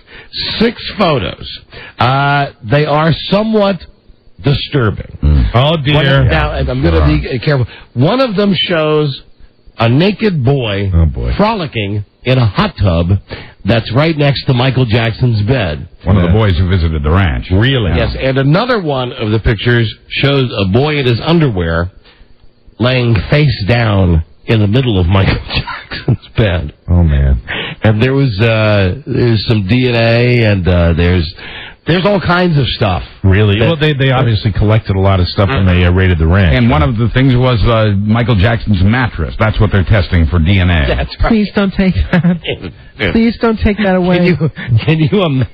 Please don't take my mattress. That's got to be like worse than putting your hand on the floor in a movie theater. I think you should not do. You should not say he's an animal. Should not say he's Jacko. I'm not a Jacko. I'm not a Jacko. Jacko, don't take my mattress, please, Mr. Peck. Oh, and I found out. I mentioned that they cut up. Remember they cut off what's his name, Tony Soprano at the end of the Emmys. Yes. Right at the very end, as Tony Soprano was saying, congratulations to the cast of the Sopranos. I want to say thanks to... Hey! They cut him off. Let me see. I found out here what he wanted to say. And he was pissed because he found out that in Iraq, an Army platoon has named their tank Stugatz. The Stugatz, like Tony's boat. Which is the name of his boat. Right. And he wanted to give them a shout-out, and he is very pissed. Jim Gandolfini, the real guy, not Tony Soprano. Well, what I wanted to do, the idea that I had,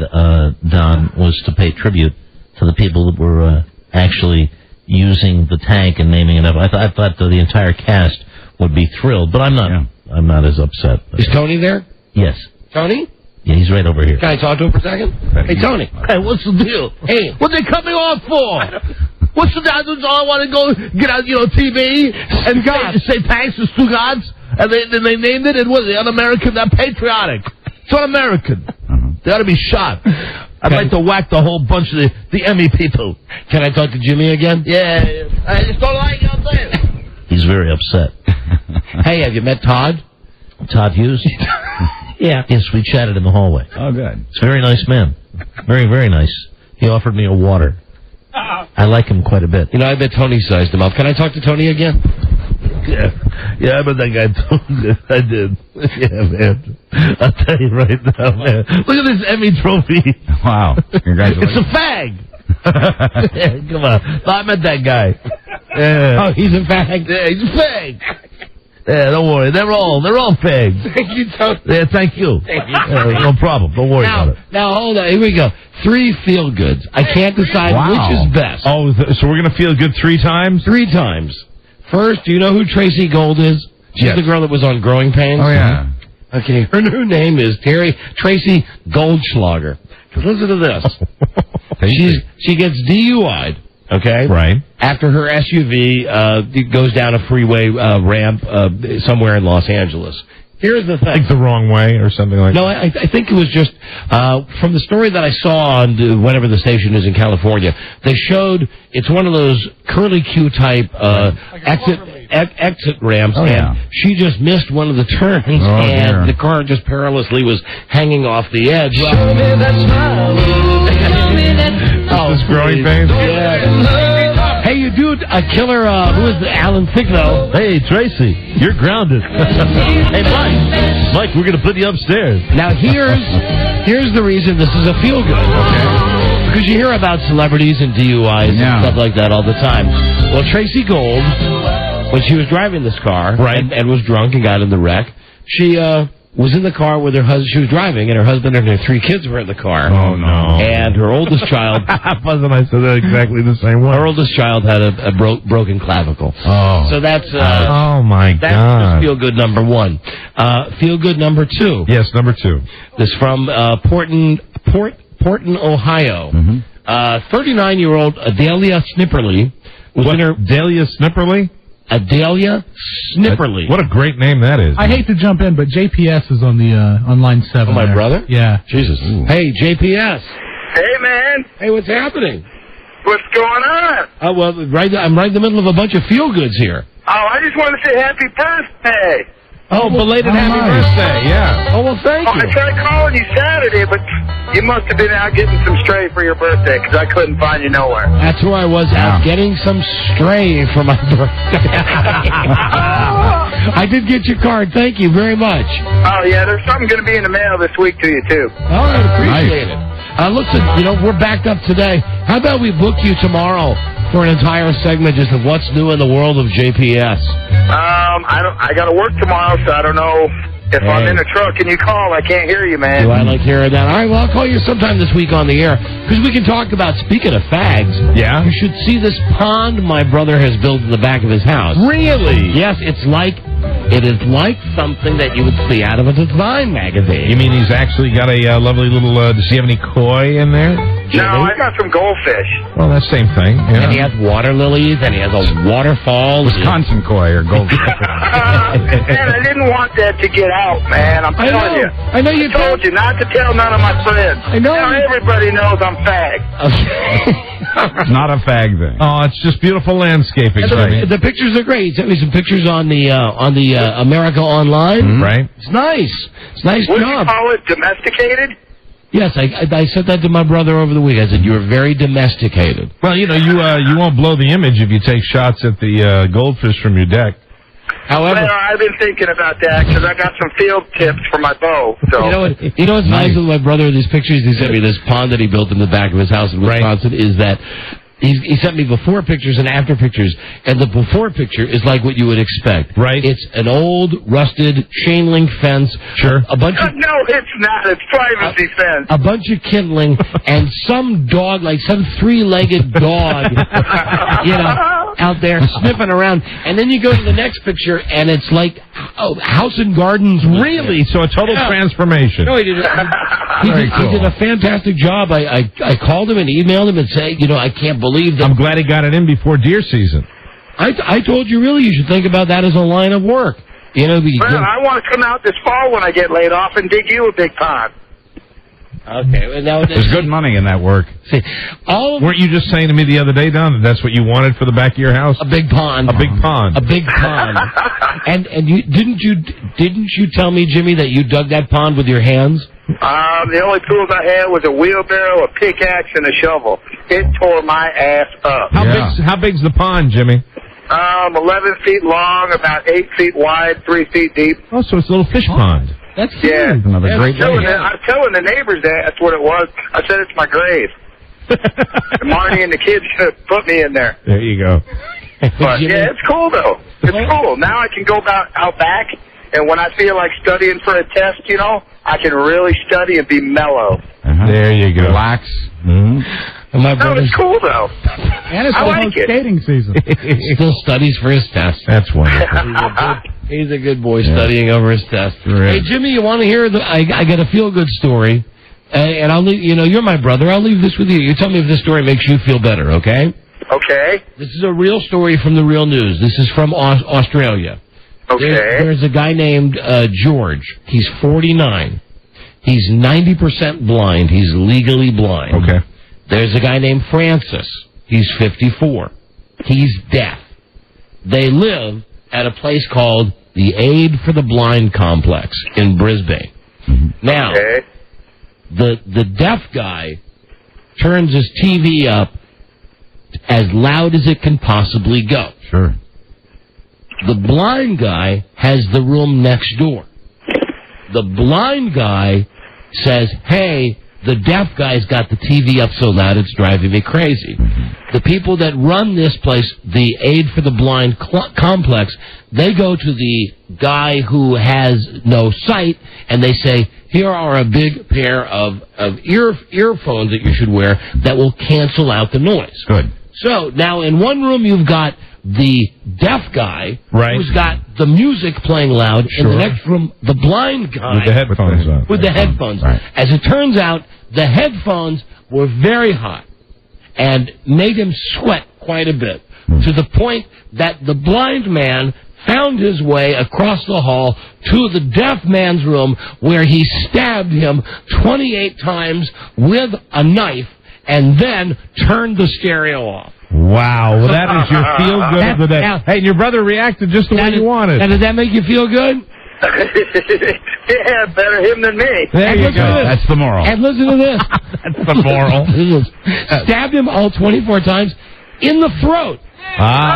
So the guy's 90% deaf, but that 10% really came through. Wow. It was time to stab the deaf guy. Well, it must have been terrible to look at, but I guess the guy didn't have to worry about that. Well, that's a feel good. So Jimmy, pass that along to your friends and neighbors in Wisconsin. Okay. It's kind of a feel good. Do you have a? How about some words of wisdom before we sign up? Because we have Britney Spears, almost the grandmother, coming on the telephone here in a moment. So I just have to know, Jimmy, do you have any words of wisdom for us? Yeah. Don't shoot deer with chronic wasting disease. You bet you never heard of that, did you? No, How can you tell if they have the chronic wasting disease? What's that? How can you tell if they have the chronic wasting disease? You can't. You got to have the DNR tested. Well, why would it matter? Don't eat it. Okay, don't eat deer. Don't eat it. Shoot it. You probably don't eat it. I screwed it up. You what? I screwed it up. No, you've clarified it now. It's fine. Okay. I'm such a moron. That's right. Oh, dear. Oh, and that healthy cough sounded better than ever. Ooh, it's bad, man. Can you still wear clothes made from a sick deer? Beg your pardon? Can you still, if you shoot one of these sick deer, can you make clothes out of the hide?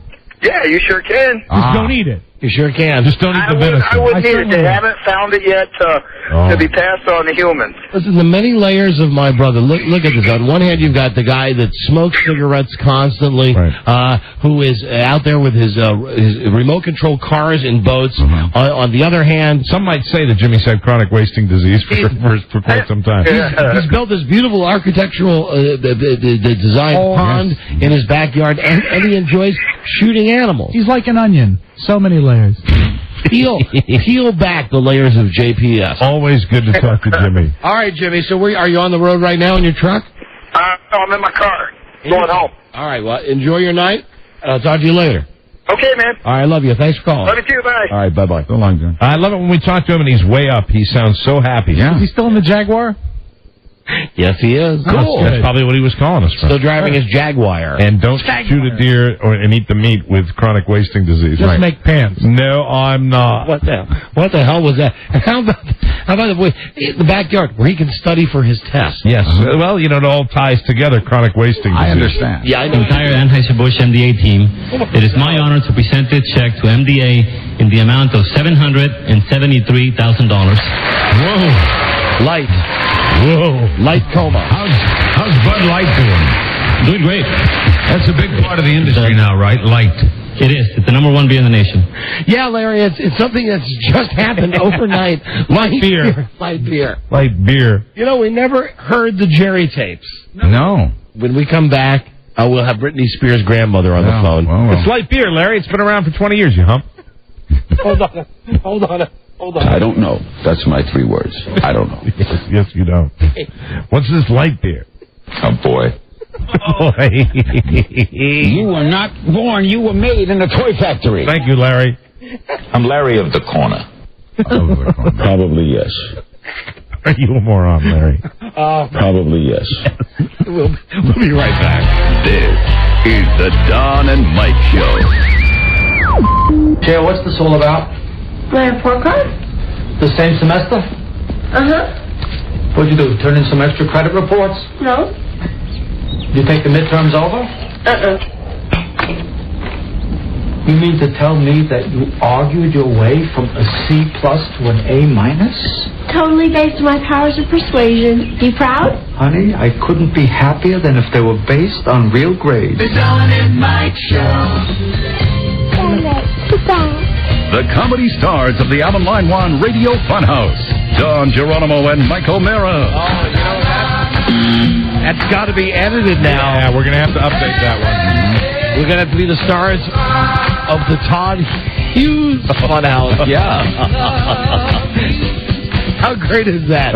Michael Hughes' real name is Todd. It's delightful. Always nice to come in here and have an extra present. A general manager with a fake name like a DJ. Fantastic. All right, B.A. waiting now on Here She Is, right here. Boy, that's good timing. Hello, Betty? Uh-huh. Everybody, this is Betty Alexander. Hi, Betty. Hi there. Hi, you. She's the grandma of Jason Alexander, the guy who married Britney Spears for less than 24 hours. A whirlwind marriage out in Las Vegas, right, Betty? No, 55 hours. 55. Oh, I'm sorry. I got the hours wrong. I apologize. Ma'am, if we could ask you a few questions. If I possibly can answer them. What's that? If I can possibly answer them. Did you when your grandson was engaged to or married to Britney Spears, did you ever see her feet? Did I ever see her, what? Her feet. No. You did not. Was the family excited when she got married to him? You mean Jason's family? Yeah, your family. Oh, well, it was kind of a surprise and shock to us. You are his grandma, right? Yes, I am. Are you now wishing Britney Spears good luck, bad luck, or indifferent luck on her new marriage? I'm going to wish her good luck. I wish her the best. I read that your grandson was pretty upset at the fact that the marriage was annulled. Is that true? He was very hurt about it, yes. He wanted to stay married to her, right? He cared a lot about it. Does your grandson still love Britney Spears? Well, I never hear him talk about it. He don't really talk about it too much. I know that Jason and Britney were like childhood friends. Did you know Britney before she was famous? Well, I just knew her as a young girl coming up. What'd you think of her in her younger days? Well, I didn't really know too much about her. See, I lived in California at the time being. Uh-huh. Do you like television? Huh? Do you like television? Oh, yes. What's your favorite channel? Well, out here, I don't know too many of the channels. You know what I'm getting from this lady? I'm getting an Oliver Spellman vibe. Yeah, a little bit, absolutely. May we ask how young you are, ma'am? I don't want to give my age. Okay. Oh, a lady's very proud, doesn't want to give her age. Let's say 39. How's that? That's close enough. Nice. Do you enjoy watching reruns of Matlock, starring Andy Griffith? Yeah, I watch those. There you go. Good show. Yeah. That's a good call right there. Yeah. Now, when your grandson told you that he was going to marry the famous Britney Spears, how did you react when he first told you? Well, he didn't tell me he was going to marry her. Oh, that's right. It just came as a surprise. Came as a big surprise. I thought maybe he had confided. Now, does he have a name for you? Is it Nana or Mima? It's Mamo. Mamo. Is it really Mamo? Yeah, just like Mama. So you're his Mamo. We love Mamo. Mamo is our favorite pet name for a mother or a grandmother. Are you Mamo to all the grandchildren? Yes, I'm Mamo to all of them. And may I ask how many grandchildren you have, Mamo? I have 9. 9 grandchildren. Wow. And what is Jason doing for employment currently? Well, right now he's not doing anything. Oh, dear. Can I ask you a question, Mamo? Where did Jason get his good looks? Oh, it's probably from me. Aha. Oh, very good. I noticed that he's a handsome young man. He sure is. He's got nice, big, full ears. Mm-hmm. Very nicely. You know what? He seems like a nicer boy than the boy Britney Spears ended up marrying. I agree. Yeah. Well, I didn't know him, so I can't comment on that. Now, Britney Spears seems to have a habit of running around wherever she goes, not wearing shoes. She's always barefoot. In your part of the world down there where Britney and Jason grew up, is that popular? Do people go barefoot quite a bit? Well, they wear those flip-flops. They wear flip-flops, but no, that's good. Ma'am, if I could tell you what troubled me, and I know here's where we're going on this. There are many stories about the girl who was almost your granddaughter-in-law, Britney Spears. Many stories about her walking into fast food restaurants, walking into mini-marts, into the bathrooms without shoes on. And those floors are just loaded with bacteria, wouldn't you agree? Well, that I couldn't answer. Yeah, well, they are. I'll take my word for it. Now, when you mentioned, I think Mike asked you if your grandson still had feelings for Britney. Sure, yes, he's got feelings. Of course. Is he dating? If he probably ever needed him for anything, he'd probably be there, you know, if she... Has he thought about, what's her name? Not Jessica Simpson. Who's the... Ashley Simpson. Has your grandson thought about hooking up with Ashley Simpson? I haven't heard him talk about it. Is he dating anyone else that you're aware of right now? Well, he still dates a girl that he graduates with now and then. And does he live close by still? I don't really know where she lives. No, I'm talking about, does your grandson live close by? By me? Yes. She lives pretty close to me. Mamo, of course. This is Betty Alexander. She's the grandmother of the guy who married Britney Spears for 54 hours. Mamo, what type of victuals do you specialize in? Do you make any great particular dish that is Jason's favorite? Well, Jason likes to eat. Yes. He loves steak. Steak. And how about Britney? What did Britney like to eat? Did you ever have a chance to break bread with Britney? No. You did not. No. Did you even ever get to meet her while your grandson was married to her? Not when he was married to her, but when he was before he went to Vegas. He was here at my house. In the great tradition... Holidays. Right. Over the holidays. In the great tradition of Mamos, do you do any baking? Do you make any particular pies, like apple pies or... Yeah, I make pies. I make cakes. I make cobblers. Do you make chocolate pie? Uh-huh. Yeah. Oh, that's good. Was that one of Jason's... mile wide? Could you make a chocolate pie a mile wide? Is that one of Jason's favorites? Well, Jason likes a lot of sweets. Yeah. Likes a lot of sweets. Okay, I'm going to give you a multiple choice here. Okay. How would you describe Britney Spears? And just pick one of the four, just right? for fun. A. Well, if Britney's, for me to... This is a multiple choice, Mamo. Just for fun. We're going to give you the answers. You pick the one you like the best. Four choices. How you feel about Britney Spears? A delightful former Mickey Mouse Club member. B, homewrecker. C, slut. D, whore.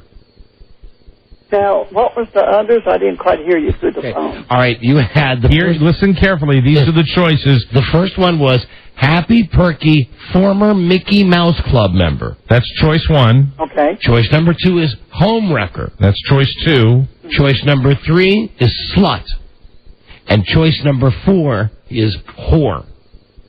Which one do you think best describes Britney? Well, to me, the Britney I knew was the first one. But what about the Britney you know now?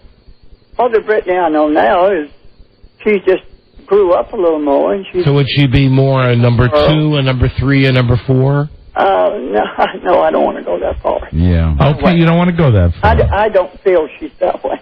Oh, okay. I'm sorry. You don't feel so. That's all right. You're very nice, Mamo. She's been very respectful and very nice when I was around her. Do you think she's a loose girl? I don't know that either. Yeah. Okay. I say comment. All right. No comment on that one. No comment. And has the press been all over you, or are we the first to find you and get what we hope is an exclusive interview with the woman who was almost Britney Spears' grandma-in-law? Uh-huh. Are we the first? The press, the most the press was all over us was around the first part of the year. Right after they got married. And then phone calls off and on. It lasted for quite some time. Mamo, would you have any advice for Britney and her new husband?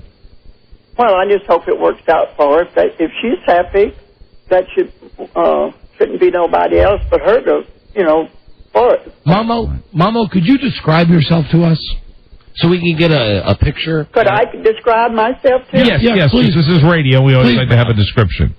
Well, I'm 5'7". Yeah. I'm blonde. Blonde. I'm I weigh about 146 pounds. Mm-hmm. I have an olive complexion. Ooh, baby. Exotic. I have green eyes.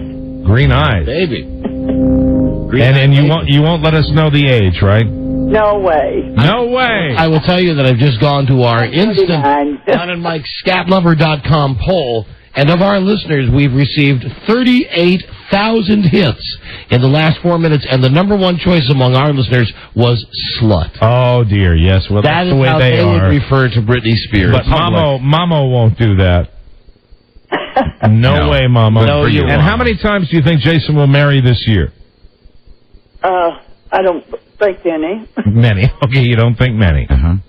Does your grandson like Hillary Duff?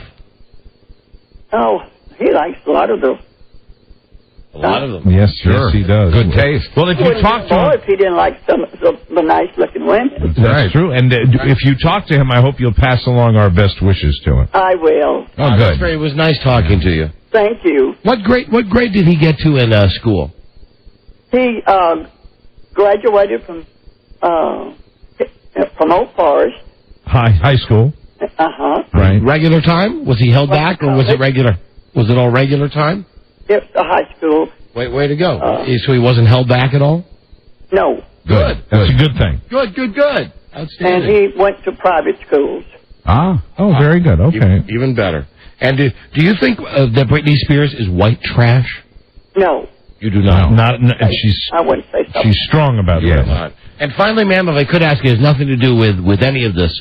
It's a battle that we have on our own show. Which store do you like better, Target or Walmart? Oh, I go for Walmart out here. There you go. Bingo. Thank you so much.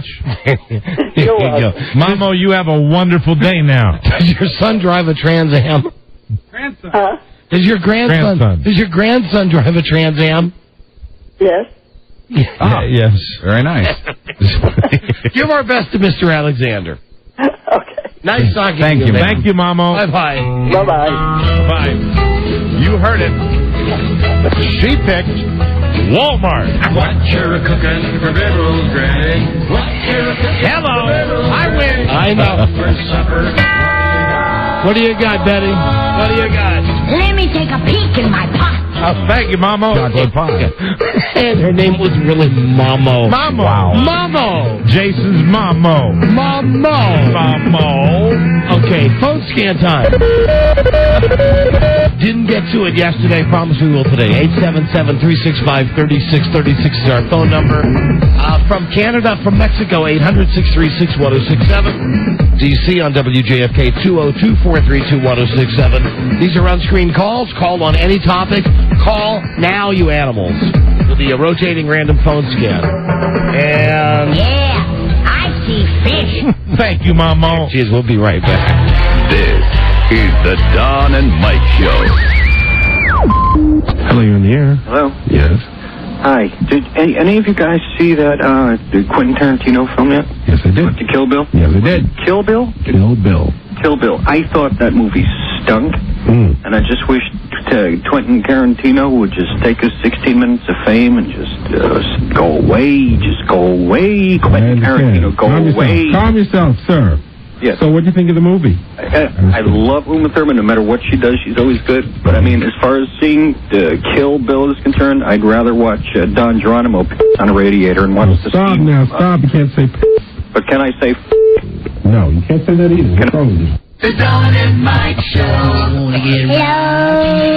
You can call Don and Mike anytime from anywhere in America. 877-365-3636. They're ready to believe you. This is Ghetto-licious. Stay listening. The Don and Mike Show. Okay, here we go with the phone scan. You okay, Wolfman? Hey, Wolfman. That's for the Wolfman. You're going to dig him to the day you die. Yeah. Phone scan right here. Right now, 877-365-3636. America, Canada, Mexico, 800-636-1067. DC, you got the special line. You know about that. Here we go, phone scan. And you're on the air. Hi, Don and Mike Show. Afternoon, gentlemen. How are we? Doing great, thanks. Hey, I was watching the telephone, and when Elton John came on, I really wasn't sure if that could have been Jerry up there with a wig on playing, because they're pretty much the same fatness. You know, once again, poor planning on my part. We've just had too much other stuff going on. We've not gotten into all of the I'm a little nervous about the Jerry tapes now. Because we had the Jerry tapes, and... listen. I mean, I'm not nervous. I know Rob is. No. Is today turnaround Tuesday? What the hell is that? What is that, Well, sir? that means the first caller gets the prize, not the last caller. Get out of here. Not what I thought it meant. That's the whole reason he called. Buzz. Did you get Buzz? You know, Buzz's witty asides every once in a while. Yes, they shoot right through. His turnaround Tuesday involves something else. Yeah, something bad. I get it. He's a dirty birdie, that Buzz Burbank. Turnaround Tuesday. You know, if we don't play those tapes today, those Jerry tapes... Entire Anheuser-Busch MDA team, it is my honor to present this check to MDA. This is not even Jerry. Of This is just Larry. $703,000. Whoa, this is good. What is it with this light beer? Light doing? Doing great. That's a big part of the industry now, right? Light.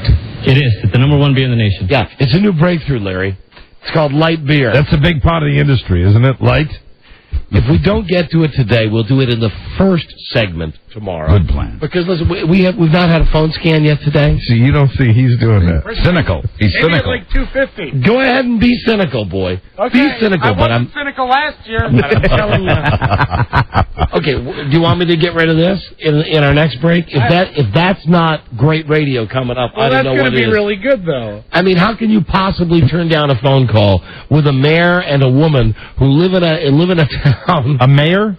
A mayor of a town and a woman who lives... I thought it was a woman who lived with a horse for a second. No, I'm sorry. M-A-Y-O-R, not M-A-R-E. It's a mayor of the mayor of a town in which an old woman lives. Yes. And the problem is there are too many rascals. Rob, I'm real sorry there about are so that. many old people in the town. They're overrun with rascals. I'm really sorry because I spent some time up in Maine on my vacation, and I will tell you that this time of year, in the grocery stores up there, it is rascal land. And the Jerry tapes are good. Last year's, frankly, were not good. I didn't think they were good. You're right. This year, and guys drool. 25 million. Oysters Group. I know. $25,190,439. How many more hours are they doing this? Anyway, that's more. Larry just phoning it in. Boisterous crowd. How many more hours are they doing this?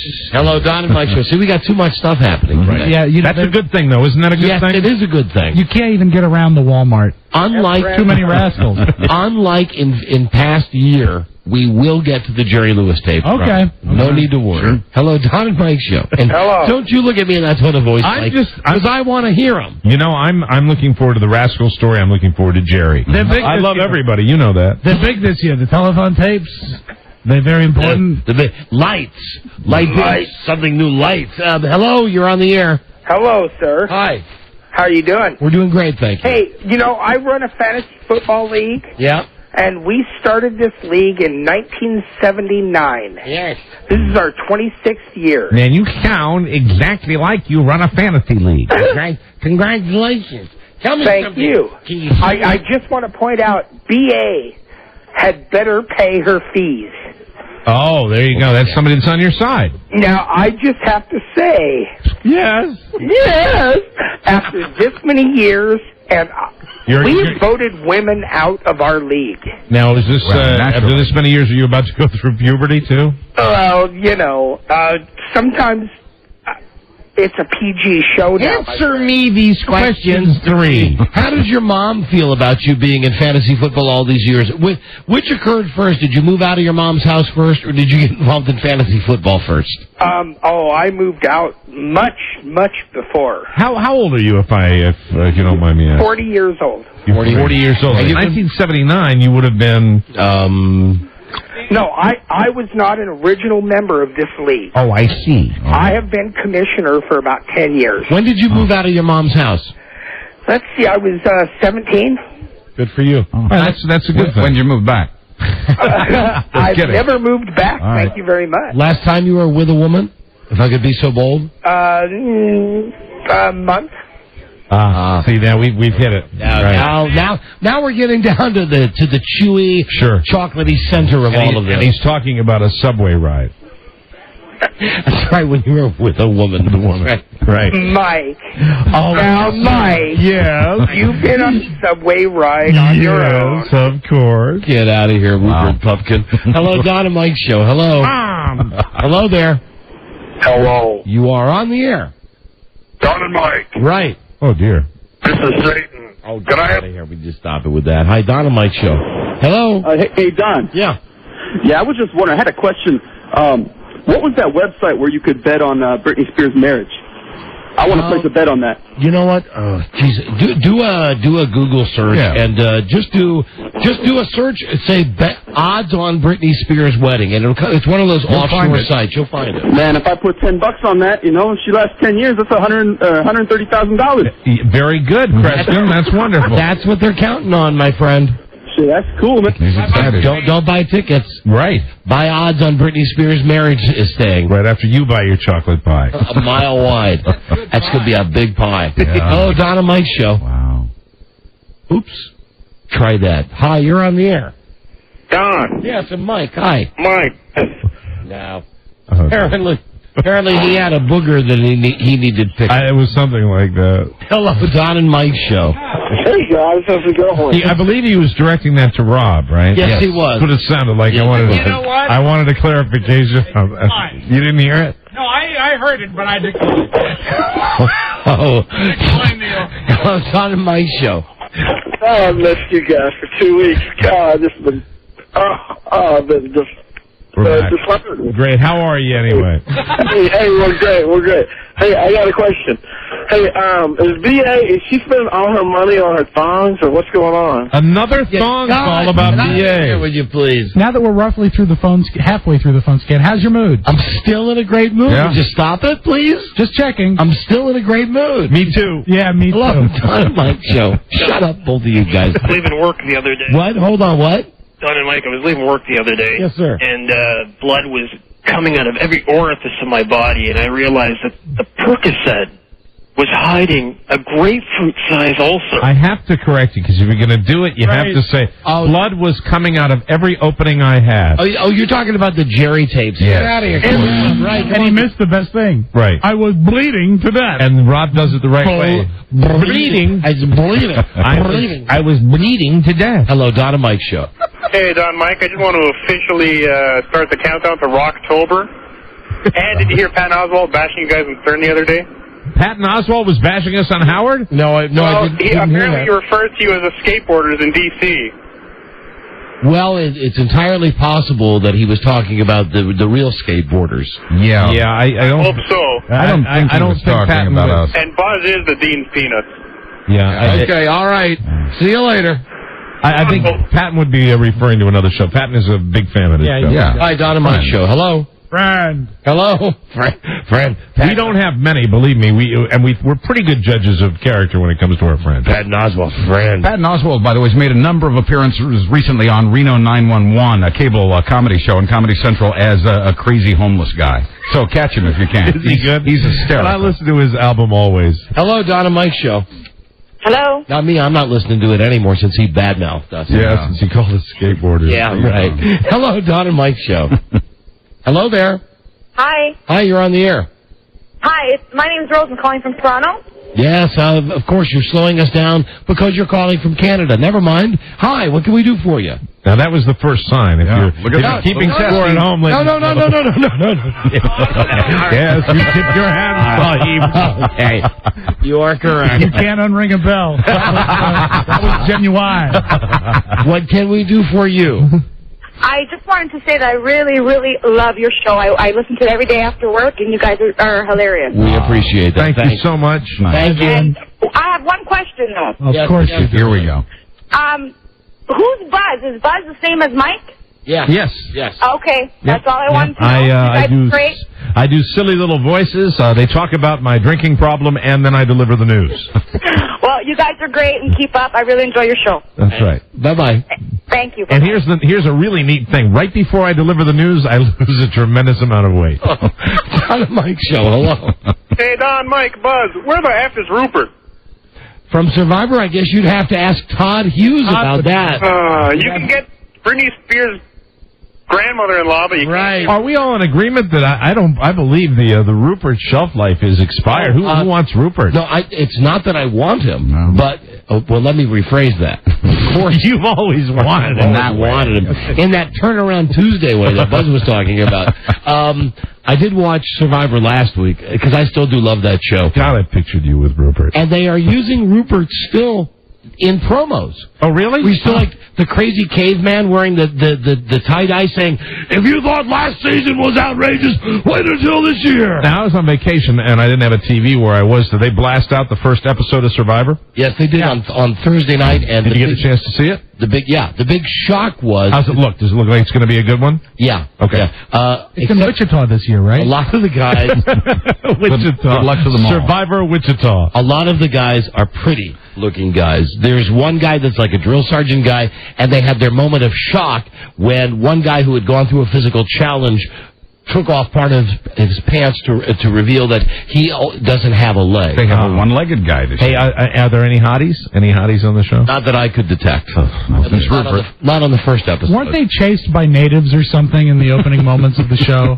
Something like that? Oh, yes. When they got off the boat, they were chased by pygmies. That's what it was. Or was that Rob's dream? Yeah, that's my show. Don and Mike show. Hello, phone scan. Gentlemen. Hi there. Long time caller, first time listener. How you doing? All right, thanks. Buzz, look good. Thank you. Get right. Now, was that a comment or was that an instruction? No, saying, Buzz, look good. Buzz is looking good. Pretty yourself up, Buzz, every day. What do you want? Sky Captain. Sky Captain was amazing. Good movie. You're a moron. That movie's for idiots. I'm not kidding. Have you seen that? That's the one with Jude Law? Yeah, it's a computer. It's all blue screen. Yeah, right. It's all fake. It's all CGI, Don. Right. That's what the computer. It's all CGI, and I found it very vanilla. Enhanced, whatever it is. It looks to me like a weather guy standing in really the entire movie. Well, that's what all movies are nowadays. I know, but they don't even try to hide it in this one it's a computer movie. You know what I read is that new show on CBS that no one's going to watch about the baseball team? Mm-hmm. That's all CGI. Oh, the one with Dean Cain? Wow. Yeah, that they don't even shoot in a ballpark. Oh, you know what's sad about that? You know what also looks that way is that movie, series, Lost. Yeah, and you know what else looks like that is when Dave Price does the weather. I had to tell you, who's on that show called House? Jimmy Natowski. Yeah. Really? Yeah. Yes. I'm excited about this. Isn't he a manager? He's a crusty old manager. I'm the crusty old manager. Christopher Lloyd. A chance to bring out one from my deep, dark past. Anyway, you like that stupid show? Well, ever since I was subjected to episode 1 of Star Wars, anything is good. How long have you been in your fantasy league? Hey, Jimmy Natowski? Yeah, Don, I'm right over here. What's that bit we used to do about the stoplight? What does a yellow light mean? Slow down. What does a yellow light mean? Slow down. What? Okay. And it was always funnier on the TV show. No, it was always funnier when we did it on our show. My favorite line out of Taxi with Jimmy Natowski is when he pulled his father's pants out, and his father's pants were like 70 inches around at the waist size, and he pulls them out of the trunk, and he goes, and 10 years later, he could still fit into them. I love their Don and Mike show, phone scan. Buzz's Turnaround Cafe. Wow. Buzz's Turnaround. Look around cafe. That's somebody who's tracking with you, Buzz. Yeah, I love it's Turnaround Tuesday. Don and Mike show. They're serving meatloaf there. With extra gravy. Don and Mike show. Don and Mike. I didn't ask for any tomatoes. I did ask for ketchup. I didn't want ketchup. Come on, ketchup. Thanks, Buzz. Hello, Don and Mike. Don and Mike. Yes, hi. I beg your pardon? I said hello. I beg your pardon? What? You snapped. Yeah. Oh, did I snap? Yes, you did. Yeah. How did I snap? Because you said Don and Mike one too many times. Just briefly. Just for a moment. We can play it back if you want to hear Beloved the listener, replay. what can we do for you? I want to thank you for Sunday Night Footballs now with Pat Summerall on there. All I can hear from the guy is, I beg your pardon. Beg your pardon. If you run a tape on it, it's all the time with the beg your It's pardon. all night long. Count them for fun. Thank you, my friend. Hi, Don and Mike show. Hello. Hello, this is the phone scan. Hey, this is Chris. How's it going, guys? Okay, Chris. I got to say, I love your show, but I'm looking forward to those Jerry tapes. I hope they're a lot better than last year. I got to say, I love this phone scan, but you're an awful caller, dude. Yeah, sorry. Yes, sir. Thanks so much for calling. Hey, what town does your mom live in, Mike? You don't have to do the fake nice thing anymore. Okay. What town does your mom live in? Lives in Horville. Excellent. Well, you picked up on that one. Hi, Don and Mike Show. Hello. John and Mike, how you guys doing? We're doing very well. Look at that. Last caller on the phone scan. It's you. Perfect. It's you. What can we do for you? Hey, I just want to let you guys know I'm a Target shopper. Walmart sucks. You're what? I'm a Target shopper. A Target shopper. And yeah. And what was that? You know, you were almost going to win a prize, but I don't push the buttons. No, I'm a Target shopper. Right. And what about the other store? Yeah. Thanks for calling. Mike, you want to give him the prize out of pure charity? I'm going to give him the prize because I think before we had the perfect in your mind example of a Walmart shopper. I believe you've taken the lead in our little crew race. What we have here is a portrait, a self-portrait of a Target shopper. I want to say, what's your first name, sir? Brad. Brad, you've helped the cause. Check out the big brain on Brad. Thanks a lot, Target fan. Brad, what town are you calling from, sir? Modesto. Of course. Nobody wins. Congratulations, you won the HBO Family Bonds prize pack. Meet the Evangelistas, the most outrageous, fun-loving, and wild real-life family of bounty hunters, not actors, characters. Sunday nights at 10, 9 Central, only on the HBO. Thank you for listening.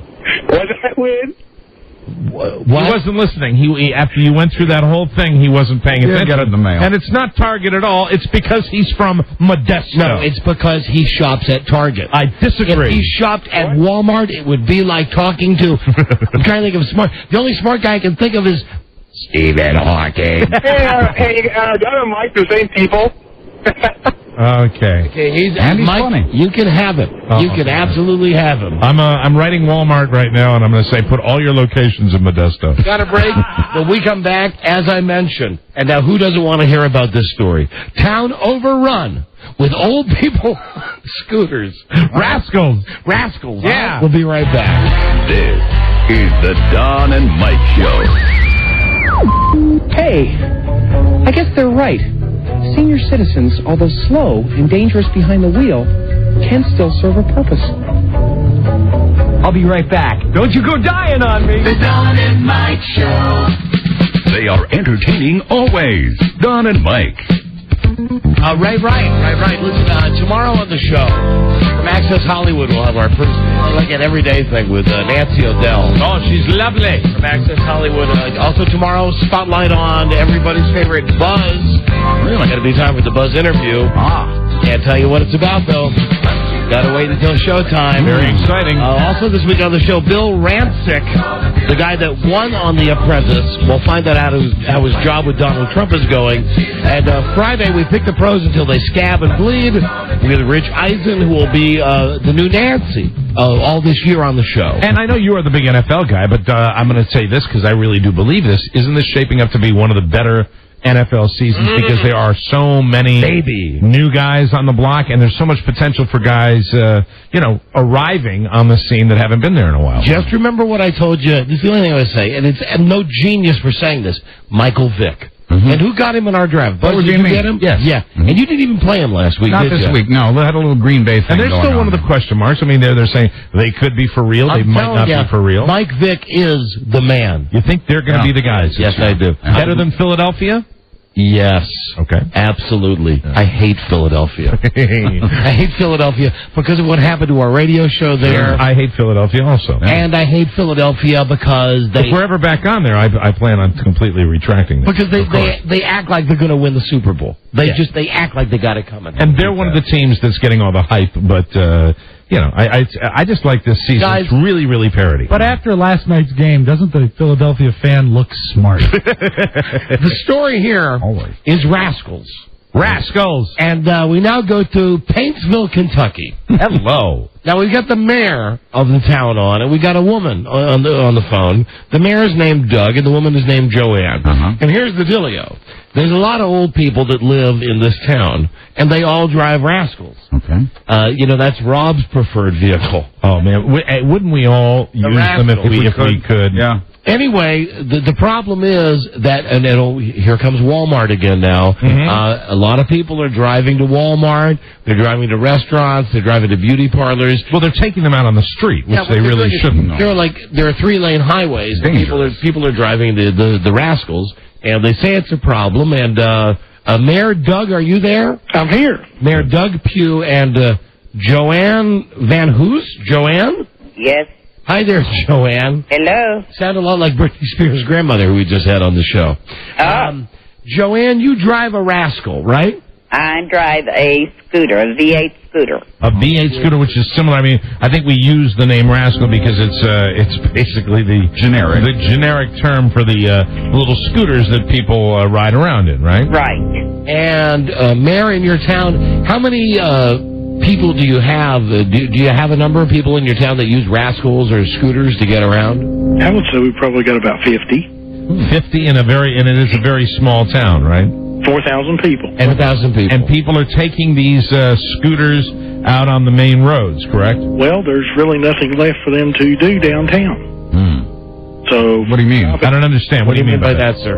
Our downtown has basically died, and to get to the shopping centers, they have to travel along the side. Oh, I understand. It's like the story of every town in America. Yeah. The downtown area has dried up. People have gone because of Walmart. Gone to the big. Stop it, Mike. Well, town was dying before Walmart. Hold on. Would you repeat that, please? The downtown was dying before Walmart. Well, just very quickly, would you say that Walmart probably sped that up a little bit? Some. Yes. But Walmart has actually volunteered to pick up part of this as one of their projects. They've applied for. And when you say pick up the project, you're talking about making like a little sidewalk for these rascals? Yes, Walmart has actually sent it to corporate for a possible funding donation. Do you have a Target in your town? No. Of course you don't. And of course Walmart is stepping up to help. But that's another argument, Mike. Yeah. For another Now day. we can't really digress into one of our silly petty arguments. Who's getting the maddest in this town? What's the most number? If you got 50 of these rascals or these scooters out on a real road, Joanne, what's the speed limit on the road that you drive your scooter on? Is it like a 25 mile an hour for cars? Oh, no, mine can only go 5 miles an hour. Right, but what's the speed limit on the road that you like driving on? That I like driving on? Well, the one that have you taken your scooter out on a main road? I do not take mine on the main highway. We have part of a bypass. Mayor, I take mine on. And that's what we're trying to do, is do this trail for these scooters so they won't be on the highway. Have there been any injuries? Well, there was one minor mishap. I don't know if it was scooter hit car or car hit scooter, but no one was really hurt. And so people, Mayor, people have been taking their scooters on major roads. On the side. On the side, but it's still, I would imagine it can cause some problems occasionally. Well, people have to walk. There's a lot of people who walk from work. Right. In town over here, and I know another lady that uses the same area for a wheelchair. Now, Mayor, do you yourself use a scooter, a rascal? No.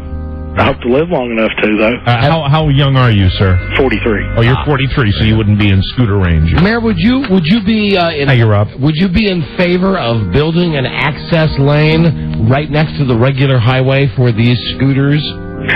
What I'd like to do is like a 6-foot sidewalk and do it on the other side of the guardrail. And how does that sit with you, Joanne? That sounds fine. That sounds fine. I'm all for it. What is the major controversy here? It says the town is overrun with old people on scooters. Would you characterize it as that, not Mayor? Overrun.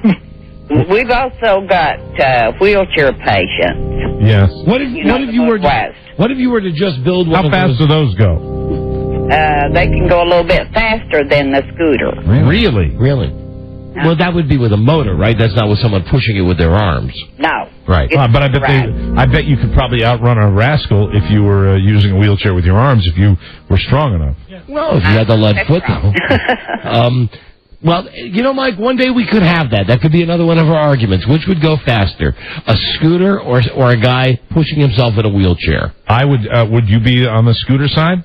Yeah, but the guy... I would bet that I would, in a wheelchair, I could beat you if you were in a rascal. Well, no, see, it couldn't be two finely tuned athletes like you and I. It would have to be two senior citizens? Yes. Well, it would depend. I think you would have the endurance factor. I think really, if we were going to have a race, it would probably be just a scooter race, and we could maybe stack the different brands of scooters up against Have each you other. guys thought about building a moving sidewalk? We're in a town of 4,000 people. I'd settle for a concrete one. A concrete one would be better. You have 50. Are there going to be more people getting these scooters, Mayor? I would say so. Mm-hmm. And, Mayor, are there people that drive, obviously 4,000 people in your town and only 50 scooters. So that means you got to have at least... Now, hold on a second. I'm looking at this story here, and this individual... it says Paintsville officials are not sure exactly how many people in town have scooters, but a lady says, or a man says, she knows of at least 50 in her apartment building alone. I was just guessing the number. Well, that's you that said that, Mayor. You said that. Well, he said 50 in town, but he was just guessing. The article said one woman said she knows of 50 in her building. So how many do you think really in the town? 100? If there's 50 in the high-rise, I'd say there might be 100 in town altogether. Well, do you know Connie Haller? Yes. Yeah. Well, Connie Haller says that she knows of at least 50 people in her apartment building who have these scooters. So I would assume how many apartment buildings are in town, Mayor? One. I was going to say 50 times however many. Yeah. But that would be... Right. That's it. Joanne, do you live in the apartment building? Yes. I live in a 10-story. It's a 10-story apartment building? building. Okay. We have several others, but they're smaller. We have other high-rises. Mayor, do you ask your citizens who are not in scooters, let's say someone driving, God forbid, a car down one of these roads, would you ask them to give the scooter or the rascal the right of way? I actually meant to look up the bicycle rules on that. I figure they might apply. I'm not totally sure. Mm-hmm. So you'd implement bicycle rules. Have you thought this out, Mayor? Because it sounds like it's just around the corner. Joanne? They definitely need this. Joanne, do you wear a helmet, darling? No, I don't need a helmet. What color, make, and model do you have, Joanne? I have a VA. A BA? VA. Oh, that's also the name of... VA Medical. Oh, VA Medical. Uh-huh. And yours goes to what about... And it's got the arms on it. Uh-huh. I don't need a helmet or anything like that. Joanne, do you know anybody who has tricked up their scooters? Has anybody pimped their ride? I mean, does anybody have pimped their scooter? Do they have rims? Do they have nice spinners? Oh, we all decorate them. Oh, you decorate? What do you have? What decoration do you have on yours, sweetheart? I've got the flag. The American flag. Good. The American flag. Right. I've got the elephant. The elephant for the Republican Party? Right on. Right on. Okay, so you're a big Republican. I've got several things like that on mine, but I'm very patriotic. Well, let's give her a round of applause. You know, George Bush is against the scooters. Well, that's too bad. I'm going to ride mine anyway. That's great. And, Mayor, do you have anybody in your family that has one of these scooters? No. You don't? You do not. And, Mayor? Yes. What do you really have to do in this town? I mean, being the mayor of a town of 4,000, is it a full-time job or a part-time job, Mayor? Could be full-time. Is it a paid position? Yes. And do you make your living being mayor, or do you have another line of work? I'm actually working here at our jewelry store now till 8 tonight. You work at a jewelry store, all right? Retail. Do you have an incontinence hotline? No. You do not? Actually, we're just now getting ready to appoint a ADA compliance officer for the city. Oh, good. Oh, that's wonderful. And what is Paintsville famous for, Mr. Mayor? Actually, Johnson County, where Paintsville's located, is where Loretta Lynn and Crystal Gale were born. Oh, there you go. Well, say no more. Still my beating heart. And, Joanne, you wanted to throw something else in? Yes, there was others just down the way from us. Ricky Skaggs. Ricky Skaggs. Cyrus. Oh, she's like elephants. We're on US 23, and they've renamed it Country Music Highway. Country Music Highway. Well, maybe this could be something you could do. Do you know what model Crystal Gale drives? No, I really don't. What about Loretta Lynn? She's got to be in one by now, right? Yeah. No, I think she's still walking around. She's still walking around, but her day's coming. Hey, you're never, We'll see you proud every time. you're never too young to get yourself a rascal or a scooter. So listen, Mayor, what can we do to help? Depends on dependability. What can we do to help, Mayor? Lobby Congress. You're all up there. Well, hold on a second, Mr. Mayor, because I understand that they're circulating a petition, the elderly people in your town, to get this little walkway built for their scooters. And, Joanne, you've got the mayor on the line right now. Is there anything you want to say to him in this public forum? Well, I have already told the mayor how I feel. I back him. He backs this trailway that we want. Oh, good. The city council is the balk. Mayor Pugh, would you stake your re-election on building this walkway?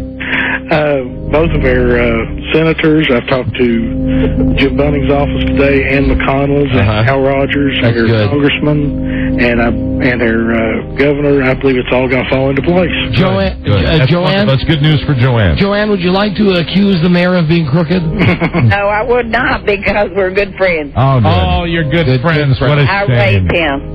You raped him? I raised him. Raised him. He is a Much good better. Republican. He's a good Republican. I thought she said the same thing. Yeah. Raped her. That would have been a controversy. Have you ever let the mayor ride your scooter? I've offered.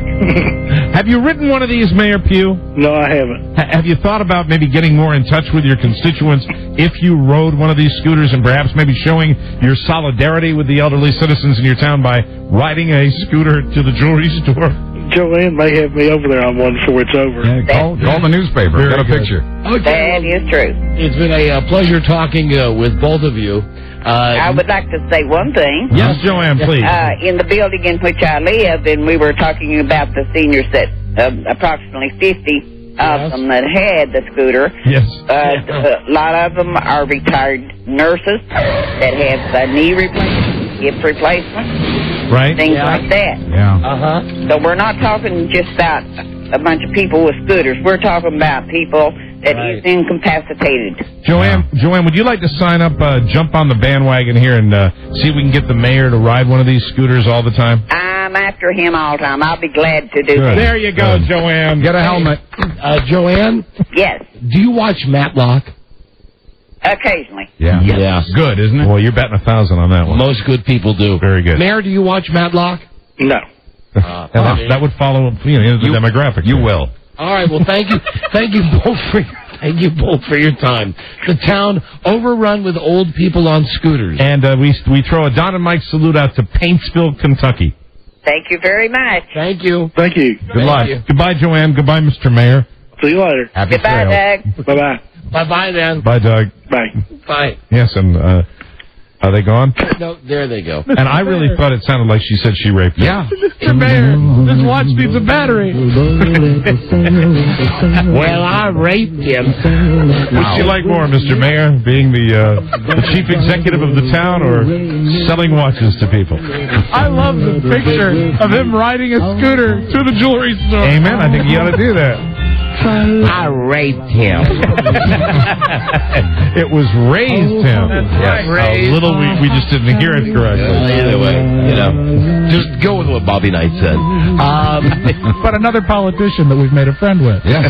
Buzz! Yes. In a world where owning a radio was strictly forbidden, one man found a way to bring good news to his people. Forbidden's me. He made it up. Buzz. Yes. I can't believe we just wasted 10 minutes. I mean, That was not a waste.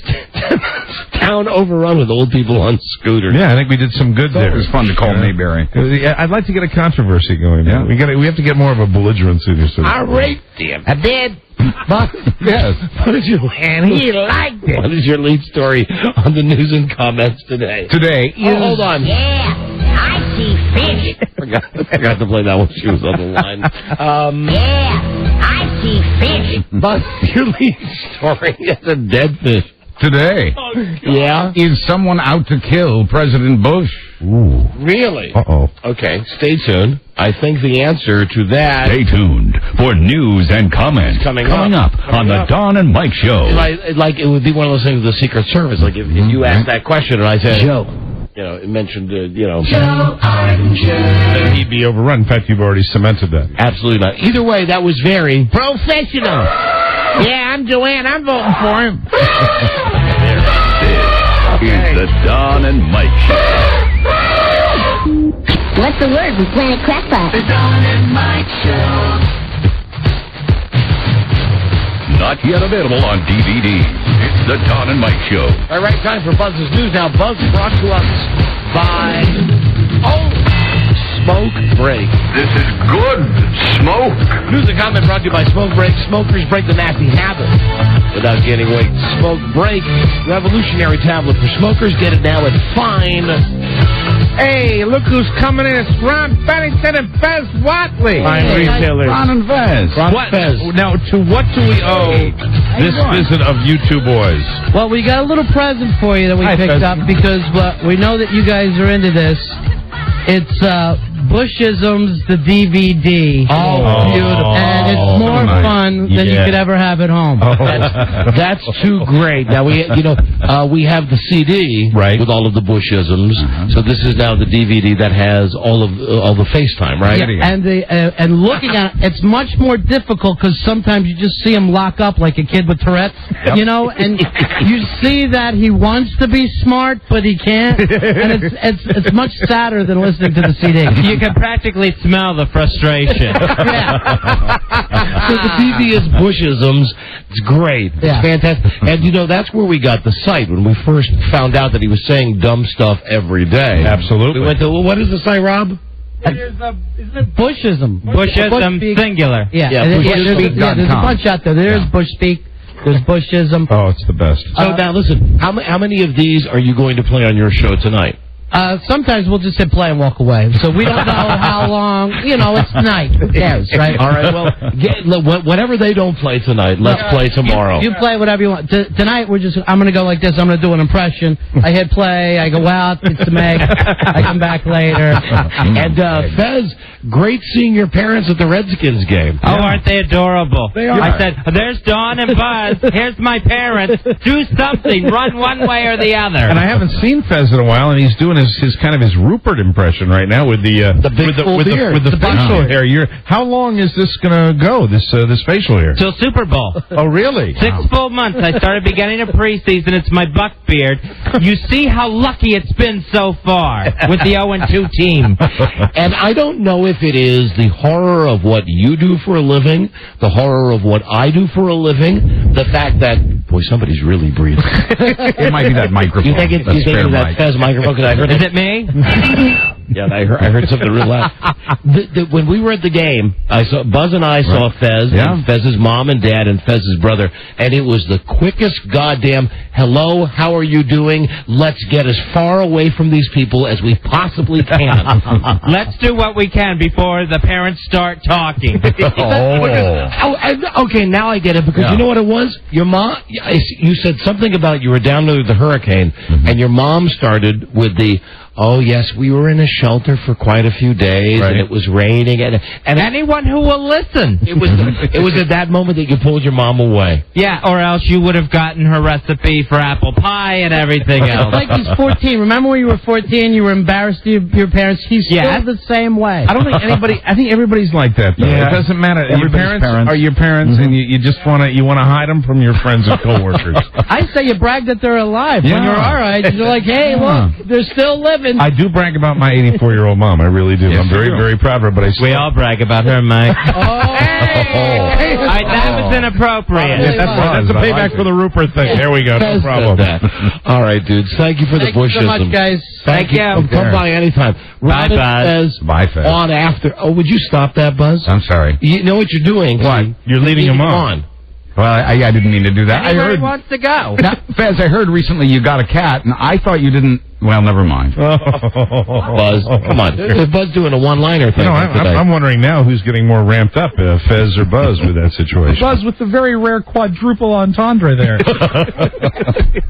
Ron and Fez will be on after us on WJFK and on Live 105, and also in Tampa Bay on 1010 The Buzz. Yeah, those are the markets to hear Ron and Fez, and around the country, if you're lucky enough to get that show, it's a great show. Yeah, and it was, I don't even think I mentioned it when I was talking yesterday about when we went to the game, Buzz. It was awkward, and now I know why. That Fez was just uptight, that his mom would start doing that that thing where and do you remember when she started telling us how they had to about stay in the a shelter, shelter? the experience with the hurricane, the whole thing, and Fez was apparently afraid she'd also start talking about his childhood. And so I guess, and they, you know what it's like when you want to keep parents apart, I guess they assume that Buzz was your father. No, I told them Buzz was my lover. Okay. And because I wanted to, I wanted to relate. I wanted to relate. And you know the other weird thing? I'm not trying to piss him off. Fez, at least when we were with him with his parents, used his real, I'm not queer, and I'm not even maybe a guy pretending to be queer voice. Wore his butch clothes. Because, you know, Buzz and I we had the discussion after that. We said, you know, hey, really? What is the deal with Fez? I said, you know, we don't know. Nobody knows. I said, I can't figure out. They kid a lot. Yeah. That's the mystery of Fez. But I also think I'm going to watch him through the Super Bowl because he's the kind of guy that I believe what he said was true, that he's going to grow that beard out until the Super Bowl. I'm going to see if he trims it or not. But here's the thing. If, in fact, Fez is a homo, and that's...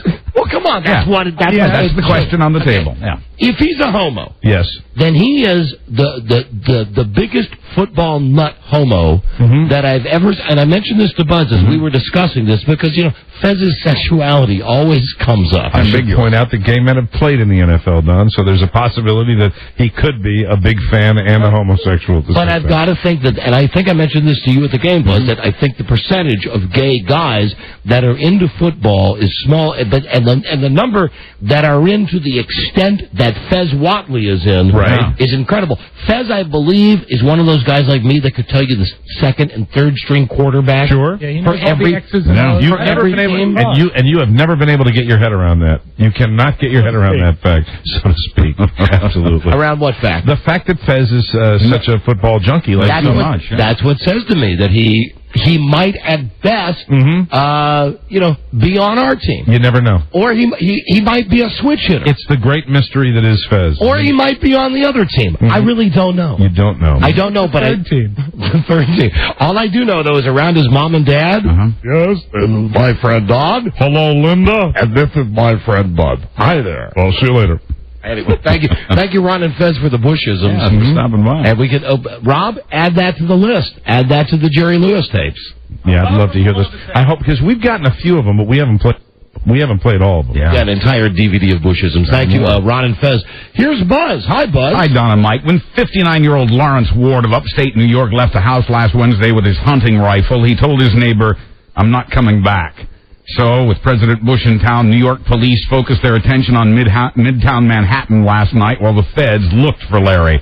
They found in his house in Bainbridge a picture of Bush with the words "Dead Man" spray painted nearby. You're looking for Larry? I'm Larry. Not that Larry. I'm Larry of the corner. Larry Ward. Hello. They also found a copy of Timothy McVeigh's book about an assassination attempt on a president.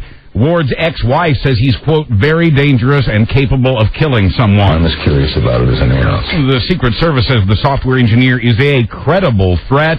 He's apparently talked about killing both Bush and Kerry. So, and they haven't found this guy. No. Back to life. Still looking for him. You got to be kidding me. No, I'm serious. Isn't it great when these come out and they haven't found the guy, Larry? Isn't that amazing? Probably yes. Yes, probably. Yeah. It's not you though, right, Larry? Probably yes. Oh. No, Larry, Buzz just said it's not you. Yes. Well, who are you? I'm Larry. Larry who? Yes. I'm Larry of the corner. Oh. What is it you most want? Oh, boy. First I'm lying in bed. There's a minister. Oh, boy.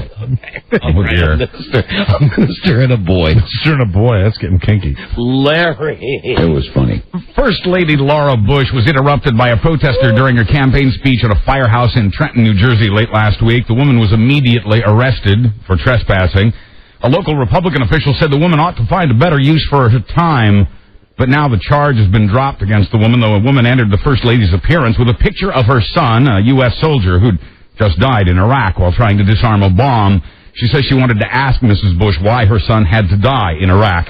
Perhaps now she'll find some better use for her time. Yeah, really. A Democrat in Gainesville, Florida, is so frustrated with the way things are going, he punched a Republican. and a life-size cardboard cutout of President Bush. A 55-year-old community college teacher stopped by the local Republican headquarters and slugged the cardboard first. He says he meant it in a light-hearted way, but the county's Republican chairman tracked down the teacher, words flew, and then they went to Fist City. The Democrat faces misdemeanor charges. The Republican has a cut lip and a sore nose, but quoting him, if I have to take a beating every day for George Bush to be president, I'll do that. Oh, God. Here's the only thing about the community college. Okay? Not like a real teacher. He's like a 13th grade shop teacher. Yeah, well, a real teacher probably wouldn't get into the fight. I think so. Probably. He's frustrated. He also works at a jewelry store. And drives a scooter. and was raped by an old lady. By Oliver Spellman. CBS News has been duped and hornswoggled, if you will, over the we're sorry. Over the phony memos that said George Bush disobeyed orders and got an easy ride in the National Guard. The source of those memos now... What we should do now, we castrate Dan Rather on live television. Oh. That's how we show him. He was simply fooled. That's how we teach He him. was hornswoggled. I was hornswoggled. The source of the memos now admits he intentionally misled the network, but believing the memos wasn't CBS's only mistake. Getting in touch with the Kerry campaign just made matters worse. If conservatives didn't feel they had the goods on CBS before, they feel they do now that we know that CBS put its lying source in touch with Kerry campaign officials before the report aired. I wish CBS would be a little more objective like Fox. Yeah. CBS can't be happy about being the latest distraction. Incidentally, Dan Rather's on the phone right now. Right.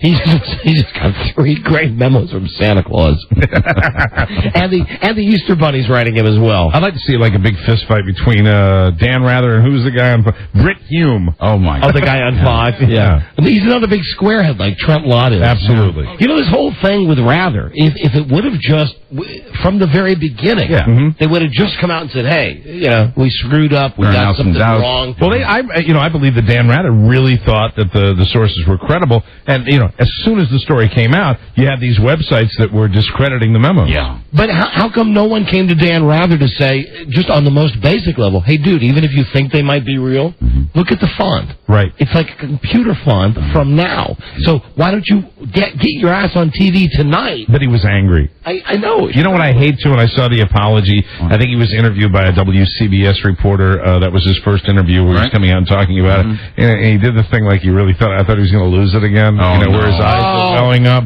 And I was saying, about this, please, Dan, don't cry. Well, do not cry about this. There's a lot of talk in the TV news industry that there are a lot of people hoping that he gets canned over this. Wow. That, that this could be the I'm all really for his that. fault. I'm all for that because that would mean it would be who's the idiot that the guy lives in my neighborhood, my next John Roberts. Yeah. Let that tool be the next anchor, please. You might as well get a vegetable, and I mean that like not out of your garden. I mean like the kind that would ride, in a wheelchair. You really might as well get a vegetable. Does Dan Rather take the full bullet for that, though, really? Do you think he does at the end of the day? Being focused on the producer of that segment, the segment producer for 60 Minutes. But I think America will also call for something strong against Rather, and what you may not know is who gets Rather's chair if he has to step down is Dave Price. Cool. They've all got awful second-string guys. They're all tools. They're all vegetables. The guy on CBS, John Roberts, who's just a load. Then you get Brian Williams on NBC. I'm Brian Williams. And and who's an ABC? Peter Jennings, and who would be his heir? Who's the second-string guy on CBS or on ABC? I don't know. We're on the air. Jim Belushi. Perfect. Were we thinking with the same brain there? Out of the tie, Jim Belushi. But CBS can't be happy about being the latest distraction from the issues of Campaign 04, and the other big networks are treading lightly. The head of ABC News put out a memo advising reporters to go easy on CBS in case ABC someday finds itself in the hot seat. But the pucker factor at CBS has spread to programming, where they have decided not to air the planned Madonna concert. Good heavens, no. Yeah, it would have meant huge ratings for the network, but after seeing the tape, executives decided it was too dark, too anti-war, too sexually gay, and too much of an ad for Madonna's religion, Kabbalah. Madonna is said to be furious about this, but word is she'll still get her $10 million. I agree with just about everything except the part that it would get great ratings. I don't know now if a Madonna concert would get great ratings. I don't think so. I mean, I think Madonna might finally officially be yesterday's news. We'll never know because it'll never air. But of course, she could reinvent herself. I'm not tired of that cute Jessica Simpson. Oh, please bring her on. More. And clean up that sister of hers. No. Ashley. You have to be a natural-born U.S. citizen to become president of the United States. That should be changed to you must be a U.S. citizen for 20 years to become president, according to California Republican congressman with a German surname. Hi, this is Arnold Schwarzenegger. This scene with the enlargement of the press was fantastic because, again, it was one of those things. I mean, in the movie it was used kind of like, okay, if that's what guys would like to see, if this world deals with big breasts, then so be it, I'm going to just have bigger breasts. But in the audience, there was this kind of like immediately you saw women sitting there telling each other, oh, that's a great idea, you have to check out where you get that done. So you can deflate and inflate your breasts on command. It's a whole new concept because there's some guys that like little breasts and there's some guys that like big breasts. So wouldn't it be nice if you can play both sides? He could be president. Sometimes even simultaneously. You retarded? It's not a rhetorical question. Are you retarded? It's no longer an obstacle. Dana Rohrabacher would like to see Arnold Schwarzenegger elected president. He's getting help in the effort from Mrs. Schwarzenegger, Maria Shriver, and Utah's Orrin Hatch, who's introduced a similar proposal in the Senate. The 20-year rule would make Arnold eligible as of last year. It was 83 when the bodybuilder... change something that has been around since our forefathers. Yes. For Arnold Yeah. You gotta be kidding me. It's Arnold. God! Unbelievable. Arnold himself won't comment on this. He says he's focusing on running California, and besides, it wouldn't be presidential. Okay. This guy, was his name Rohrabacher? Rohrabacher. Anything in the bill about hair or eye color? There will be. I hate to alarm people, but those new birth control patches may be deadly. A new report says at least 17 young women have died in this country from heart attacks and strokes since the patch was introduced 2 summers ago. Well, here's the thing. Don't chew it. Just swallow it. They'd put that on the package. Don't chew, just swallow. Yeah, it doesn't taste good anyway. Supermodel Naomi Campbell's the spokeswoman for the patch in this country. The beach volleyball players you like so bad are the spokesmodels for the patch in Norway. Also possibly deadly, the tap water on airplanes. The government's Environmental Protection Agency... Well, tell me about this. Like, this is something we didn't already know. Tested the water on 158 passenger airlines. 20 of them had coliform bacteria. 2 of them tested positive for E. coli. Haven't you ever been in the bathroom on an airplane where there's a sign that says... the water not for drinking? Yeah, they make a big deal of that. But it doesn't have that label on the tap up where the flight attendants prepare your beverages. Oh, I get what you're saying. Yeah. Oh, Buzz. The EPA says this calls for immediate action. Drink it out of a can. The brownest fruit you'll ever see is in Seattle. In the suburb of Bellevue, produce is being recalled and a grocery store is closed after a homeless guy spread human feces on the fruits and vegetables. He is now in jail, making him no longer homeless. Oh, no. Winner! Police say their case will be based on the evidence they've collected. Yeah, I see fish. The Evergreen Village Safeway is cleaning up and having all the produce tested for the bacteria you can apparently find on many airplanes. The bluest sky you'll ever see. Seattle, right. Hey, this apple tastes funny. Caramel apple. Oh, God. Some Florida boys take action after getting a bad shake at McDonald's. That's our story after the break. A green apple. What, on McDonald's? Yeah. Something bad at McDonald's, I hope? A bad shake. Oh, be right back. This is the Don and Mike Show. Gosh, I hate to interrupt. It's all been so incredibly fascinating and entertaining and instructive. Really, the time has just flown by. The Don and Mike Show. They respectfully decline. Right. Don Geronimo and Mike O'Mara. Right. Coming soon will be our website, DonandMikeWebsite.com. Very exciting. I think. Give us 2 weeks. That's like something a news station says.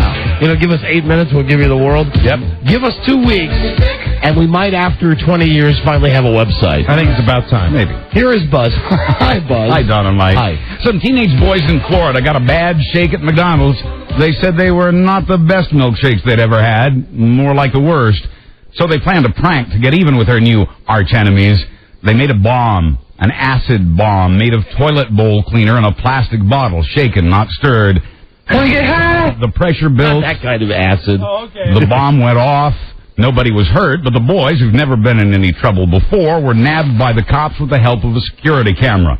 They now face felony charges. This is not the best shake I've ever had. See, Rob, now I want to tell you why. This is funny, but not funny. Okay. See, Rob put a cartridge in the machine, and the tape label says Big Bomb. Right. Thinking I'm going to just play the sound effect, when I, in fact, know that it's not that kind what of is bomb. It's this. Congratulations. This is Max Baer Jr., Jethro Bodine from the Beverly Hillbillies, and you just won the CBS Celebrity Burp Contest. Come on, who do you think you're fooling here? That's the one. Now, there you go. That's it. And we'd like to say thank you to everybody at McDonald's. Give that fan a contract. Now, with hackers turning up to 75,000 computers a day into zombies, the odds are strong. Oh, you got something there? I didn't even hear you hack that up. Oh, hackers. Sure there's not a virus in that. People at home, be careful what you ask for. Hackers. That was a bad shake. Up to 75,000 computers a day are being turned into zombies by hackers. The odds, therefore, are strong that yours is already one of the zombies or will be. A new report from a company that sells computer security products says the new average is 30,000 computers a day being recruited by hackers to be part of a big machine. The hackers plant program elements in all these computers, hoping to make them all work together like zombies to attack big corporate websites. Most of the insidious software comes wrapped inside junk email. In the first half of this year, nearly 5,000 Windows viruses were released by the hackers, 4 times as many as in the first 6 months of last year. Has no one fought that? They are.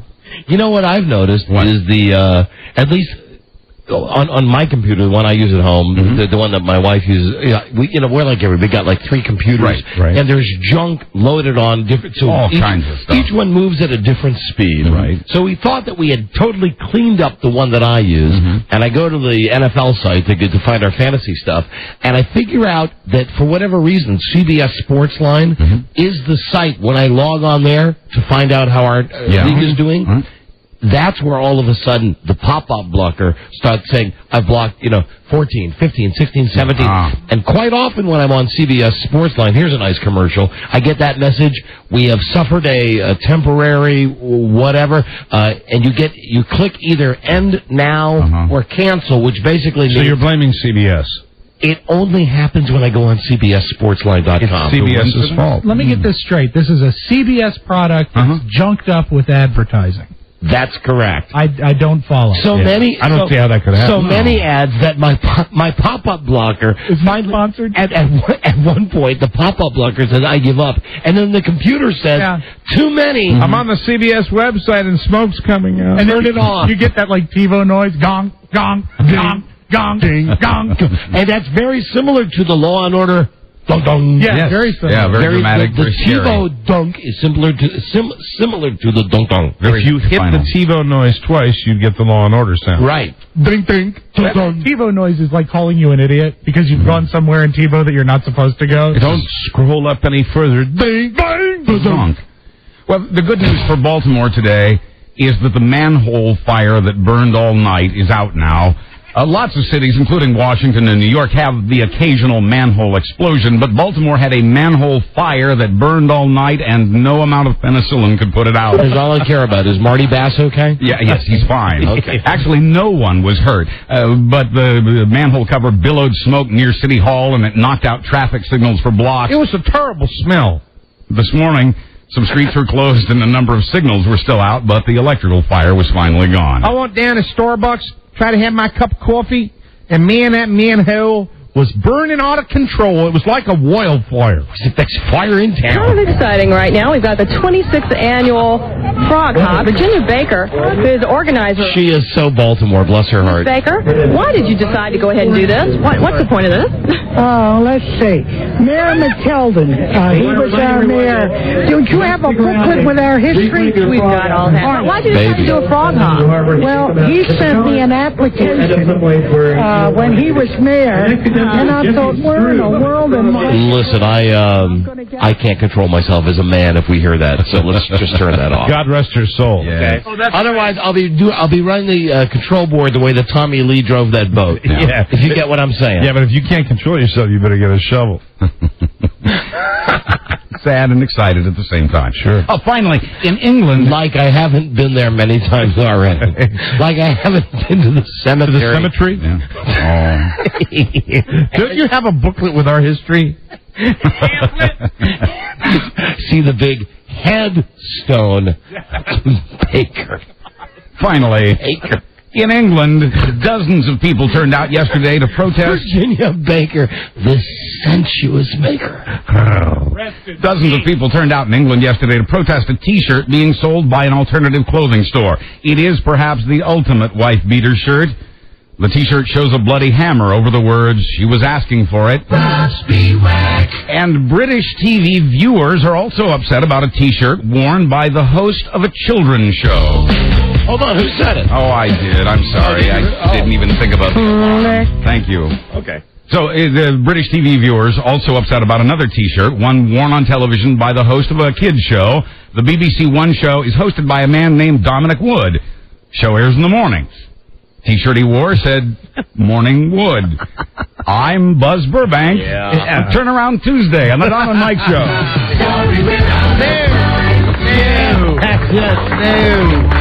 You gotta go. I'm a city gal. I tell you what, Mike, you get a bottle of vodka, go to the cemetery. Oh, fantastic. That's an evening, isn't it? Take home a shovel. Sure. Oh, good times. A little exertion. Once you redug the body 3 or 4 times. Once the dirt's loose. Listen, our thanks to Todd Hughes for being on the show today. Yeah. Very nice. So nice and welcome. Also, Britney Spears, almost grandmother-in-law, and the 2 people from Kentucky, something to do with rascal scooters in their home. Mayor Pugh and his friend Joanne. That would be it. Tomorrow, the Buzz interview, plus Nancy O'Dell from Access Hollywood, and, yes, the Jerry Lewis tapes tomorrow. That's tomorrow. All right. We'll see you then. Good day to you, sir. Good day to you, sir. Good day to you, sir. Good day to you, sir. Hey, Wolfman, and you. What if I always told you about the dull creak of the casket? We will see you tomorrow with the new episode. Clean your nails. Oh, stay tuned for Ron and Fez. Till we meet again, this is Sammy Davis Jr. saying, be kind, be nice, and I hope the next performer has the pleasure of having as nice an audience as you've been tonight. And let me leave you swinging.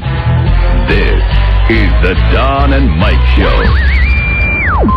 Too busy to meet new friends? The WJFK Dateline can change your life. Log on to WJFK.matchlink.com.